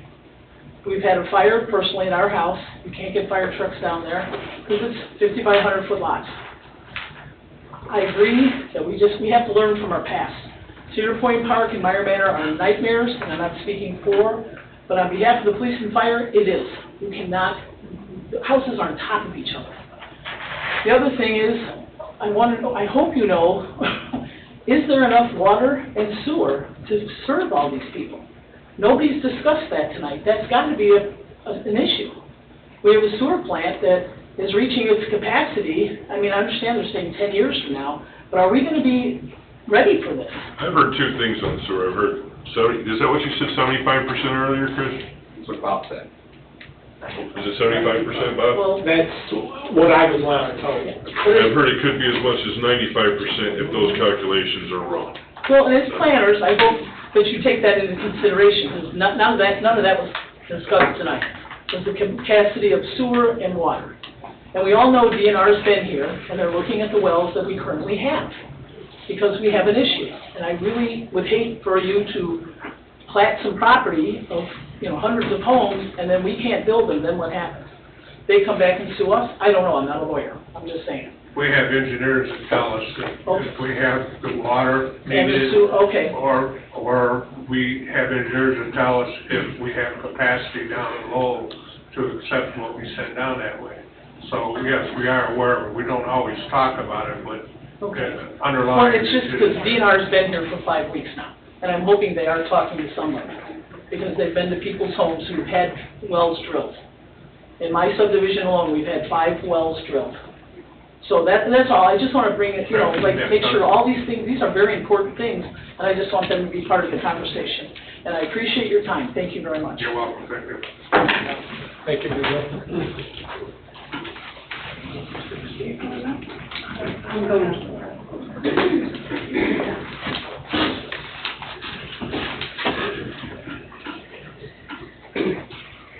Good evening.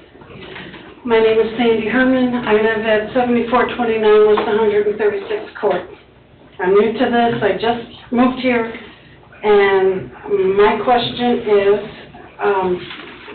I don't know my way around here either. So the first guy that was here said that he was going to build 550 units, and have a driveway, a roadway off onto Morris Street. Another guy, number 18, he says he's building 384 units and commercial across the street from where I live. And another guy is doing 439. Now, I heard that you were going to have a third lane put in on Morris. My question is, do you have to wait for that TIF, which is like, I don't know, 10 years, or I don't recall what you said. Do you have to wait for all that money to come in before you start widening Morris? If TIP is what's selected to fund that project, then yes. So we're going to have over 1,000 more vehicles using Morris Avenue, but not have the roadway to accommodate these 1,000+ vehicles. Because with all the new houses, and I don't know how fast they build them, there's going to be 1,373 homes, which means there's going to be 1,373 plus vehicles. Most homes have 2 vehicles, so you're going to have to double that. And they all seem to be having their roadways coming onto Morris. Well, just from these 3. Those large projects take like 10 years to build out, meaning that it's not going to happen by the end of 2025. It's going to probably take 10 years to build out. All right, the monies that we get, that the town will receive off the TIF, grows in increments as the value of the property and the homes go up.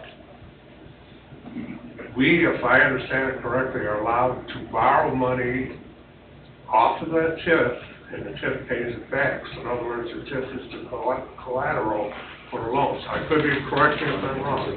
But, so if and when the project comes due, now there's a lot of factors that have to come together before we start building the road, or repairing one, or widening, or what have you. But if we have to borrow money on that road, and the TIF comes into play, the TIF is our collateral. And as the property in value rises, so does the tax money that we receive rises. That money goes towards paying the loan off for the road work. So what you're telling me, if I'm understanding you correctly, is that you can start widening Morris Avenue, borrowing against the TIF before the 10 years. Correct. Okay. Yeah. Okay. So,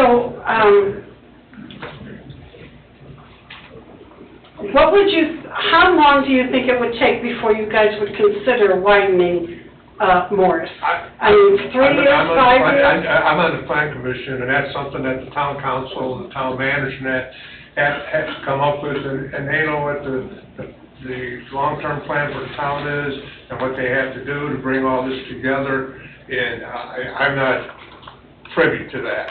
Okay. Okay. All right, well, thank you. You're welcome, thank you. Have a nice night, man. You too, thank you. Anybody else? Hi, Rich. So, Richard Teal, I'm here on behalf of Industrial Drive Properties, 13513 Industrial Drive. I just wanted to say that I'm here basically for item 14, which is Centennial. Nothing against what Ed Rechtenwald had to say today. I do have comments on it, which is kind of similar to what happened with the agreement we came up with Centennial Villas. However, I am a little disappointed as far as any slanderous comments made towards me and my business, and this is not the first time tonight. It also happened on the May 5th meeting by a board member. I do not appreciate the fact that I am personally being accused of the industrial park not continuing to the south when Schilling's owned the property. I tried numerous times to try to do a land swap with the said piece of property that was 50 by 60 feet for a land swap with more property to the south of mine.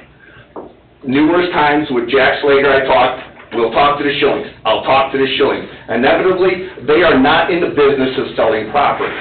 I said, okay, fine. About 6 months later, I get a letter from the attorney from the town trying to eminent domain my property. So in the meantime, they want to try to get my property for $3,000 to further economic development. I called BS because of the fact all it was going to do was help Schillings out.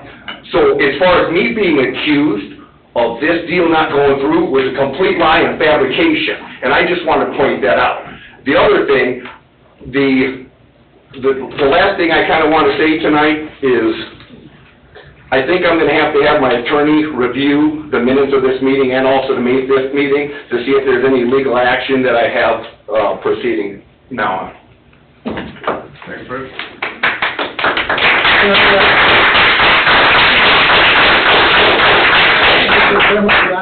Can I reply, please, on eminent domain comment? Now, This was a council matter. just a minute, I'll make a comment. I don't want to get into any ass-kicking contest here. I don't want any yelling and shouting, because if it starts, I will have the people involved removed. Fair. Is that clear? Clear. Okay. We as a town have never used eminent domain. We as a town have always tried to buy parcels of property. Sometimes that does happen to fall into legal situations. Usually what will happen, and maybe Mr. Parker can help us out, we did the roundabout, this family owned a large residential building on the corner, and the money that the town wanted to give his family, and it was his parents, I believe, wasn't enough. So I think they went and got more appraisals, as did other folks on the roundabout and anywhere and everywhere that we buy land. And sometimes it goes to court, sometimes it doesn't, sometimes the appraisals come back and it's negotiated and allowed by state law. So in that case, the latter didn't happen and we weren't able to purchase the land, so therefore the town didn't buy the industrial park, and that's what kept the Schillings from moving some more residential and expanding the industrial park with additional lumber, et cetera. I think they're thinking, and I don't know for sure, was to have the ability to bring some of the stuff that's in St. John down here, since the growth is happening south on the 41 corridor. And I didn't mean any disrespect to the owner of the recycling center. I was just stating a fact that it's unfortunate that we don't have an industrial park there with additional jobs, but 3%, as Bob had mentioned, because we couldn't come to agreement with, you know, the folks that own it. It's a private road. So I didn't mean anything disrespectful by any means. So that's all I have, Mr. Chairman. Okay, thank you, John. Any other public comment? Let's give a quick one. On the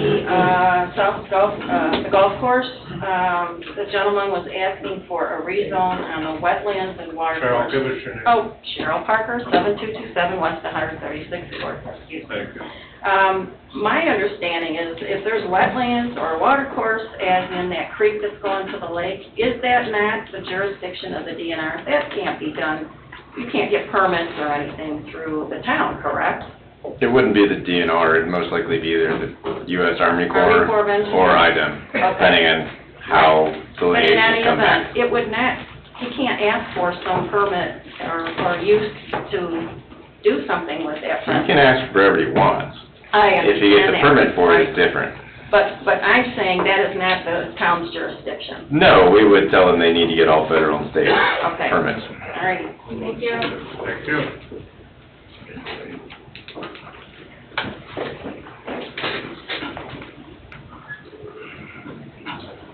Good evening, Bob Grosek, 14055 Theodore Street. I just want to say I'm glad to hear that there's at least some type of plan in place to clean up the mess, the swamp that was left by the developer behind our homes.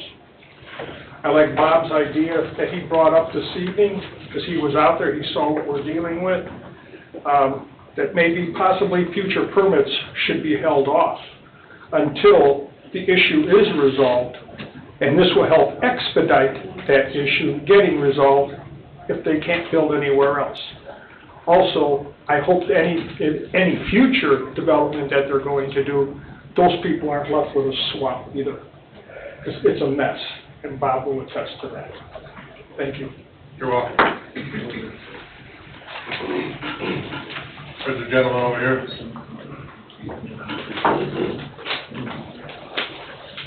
Good evening. Paul Fanfick, 1019 North Lakeview Drive, Lowell, Lakedale, affectionately known. So, here about Bay Bridge. I like that it's age restricted. I want to get that out there because it's not going to slam the Tri-Creek school system like a regular development would, because that does fall quite a bit in Cedar Creek. So that's a plus, so please consider that. Don't like the lot sizes. I do accept smaller lot sizes for retirement homes, but maybe 60 would be better. But the most important thing, that bridge coming across the water. So I've heard about that from the county already, knew it was coming. We don't want to see headlights shining all the way south across Lake Dale every time a car comes down there at night. It's also going to be a conflict point for traffic. If there's a wreck now on the bridge, now the fire department's got to fish cars out of the water because you're going to have a three-point intersection there. Not a good setup. So you may want to consider, there's a very simple cross street, Clinton on the south, if you run east on 153rd, and John Lawton's property touches it, so they could bring a road across Foss Ditch and intersect an existing intersection on dry land. So we would appreciate if you can consider that change and propose that to the developer. Thank you. You're welcome. Thank you, sir. Anybody else? Y'all gonna let me go home early tonight? Thank you. It was informative. Oh, we got one more coming. Wait. I knew Terry was gonna. When you say go home early, I figured, oh, I got it now, you know. Terry Broaders, 14513 Morse. My future plans would be directly across from the South Shore Golf Course. I'd be looking at going from what he said, and I'm familiar with the Indiana properties. A couple questions I had on them, on the Morse Street elevations of that property. It doesn't appear that they'll have access other than walkway to Morse. The drivers will be coming from the back, so the cars will be coming from the inside of the subdivision, not coming in off of Morse. Is that what I saw? Thank you. Driveways will be backloaded. But they will have walk access to the sidewalk along Morse, and then so it'll be open to the front. It won't be like a fenced-in, closed-back subdivision on Morse side, correct? The way you talked about it, are you familiar with the townhomes in front of Family Express on Indiana Avenue? Yes, I am. That's what he... So they'd be open to the street? They'd be like yeah. that. Thank you. Couple other things, and they may sound silly, but this is going all the way back to the beginning of the meeting. The marina, there was a lot of discussion over the parking lot, and the one thing that I never heard anybody mention, which is in the book, is permeable brick pavers. Again, you get the drainage without the storage tank underneath, without the concrete or the asphalt, but you still get the permeable surface. Now, not anybody up here, nobody on this table over here, nobody even... That was mentioned, Mr. Foreman mentioned. Brick pavers? Oh, I'm sorry, I didn't hear it. The landscaping, T&J, is it? So, landscaping, yeah. So, you know, that, again... Cool problem. And I realize, I do know the cost of doing a project like that, and of course, crushed gravel is a lot cheaper. But when you're spending that much money to make a beautiful marina, should we really cut that corner now? I mean, we're so close, right? And then, there's a couple things on the marina I wanted to discuss openly and hopefully get on the record. We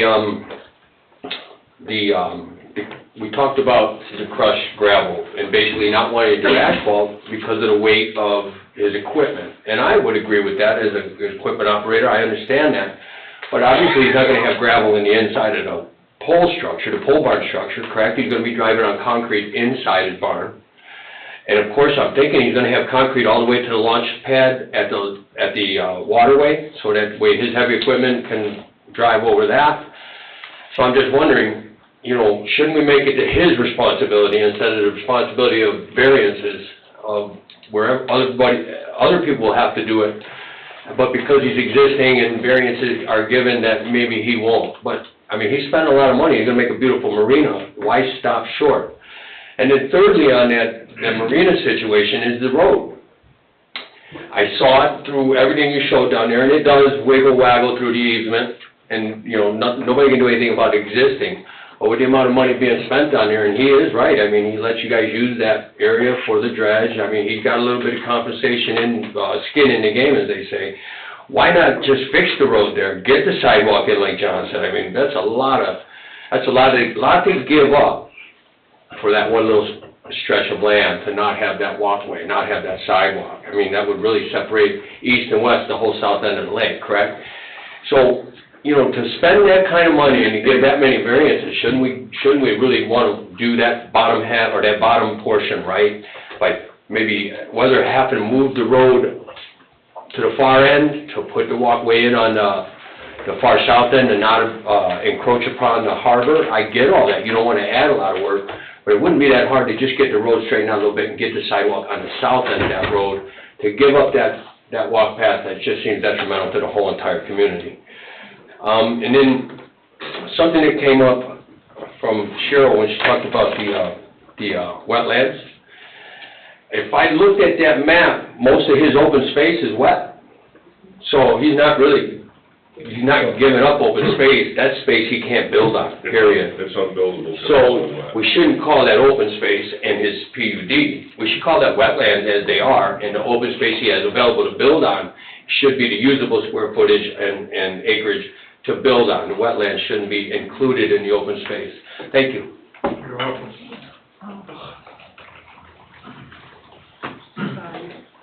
As well. Barb Orzi, 10290 West 138th Place. And my brain's kind of full, I apologize, but a question about the Bay Bridge, and that's supposed to be age restricted to 55 and over, is that? That's what he said. The whole thing? Okay. Okay, so I just want to point out one thing, because it's a lot of townhomes, correct? Yes. Townhomes. I don't understand the townhome thing. A lot of people that are 55 and over can't do stairs very well. So looking at it in terms from a design standpoint, why would you put townhomes for 55 and over? I think he said those are single level, Barb. They are. I'm pretty sure. I'm pretty sure. I thought he said it tonight. Everything in Bay Bridge is gonna be a single level, nothing is allowed to be two-story, it's part of in their age restricted documents. All right, but, well, that's better, and that's good thing, thank you, because like I said, my brain is full, but that's good to know. The last question is something that I just have to ask, because I lived in places where there's a lot of condominiums. And is there like some thing where people don't like condominiums either? Because I look at it as an older person. I would actually prefer to live in a condominium, but they don't seem to like them here. So I'm just looking for an opinion. Why is that? Developers don't want to build them because they sell slower than everything else. Oh, well, yes, but you know, they're supposed to build what people want. So they're We have not. condos on the north end of the lake, though, Brown Village, 24 condos. Yeah, when was the last time one was for sale? I don't know. A whole 24, whoopee. That's real good. Thank you. Have a good night. Thank you. Anybody else? 1, 2, 3, adjourn.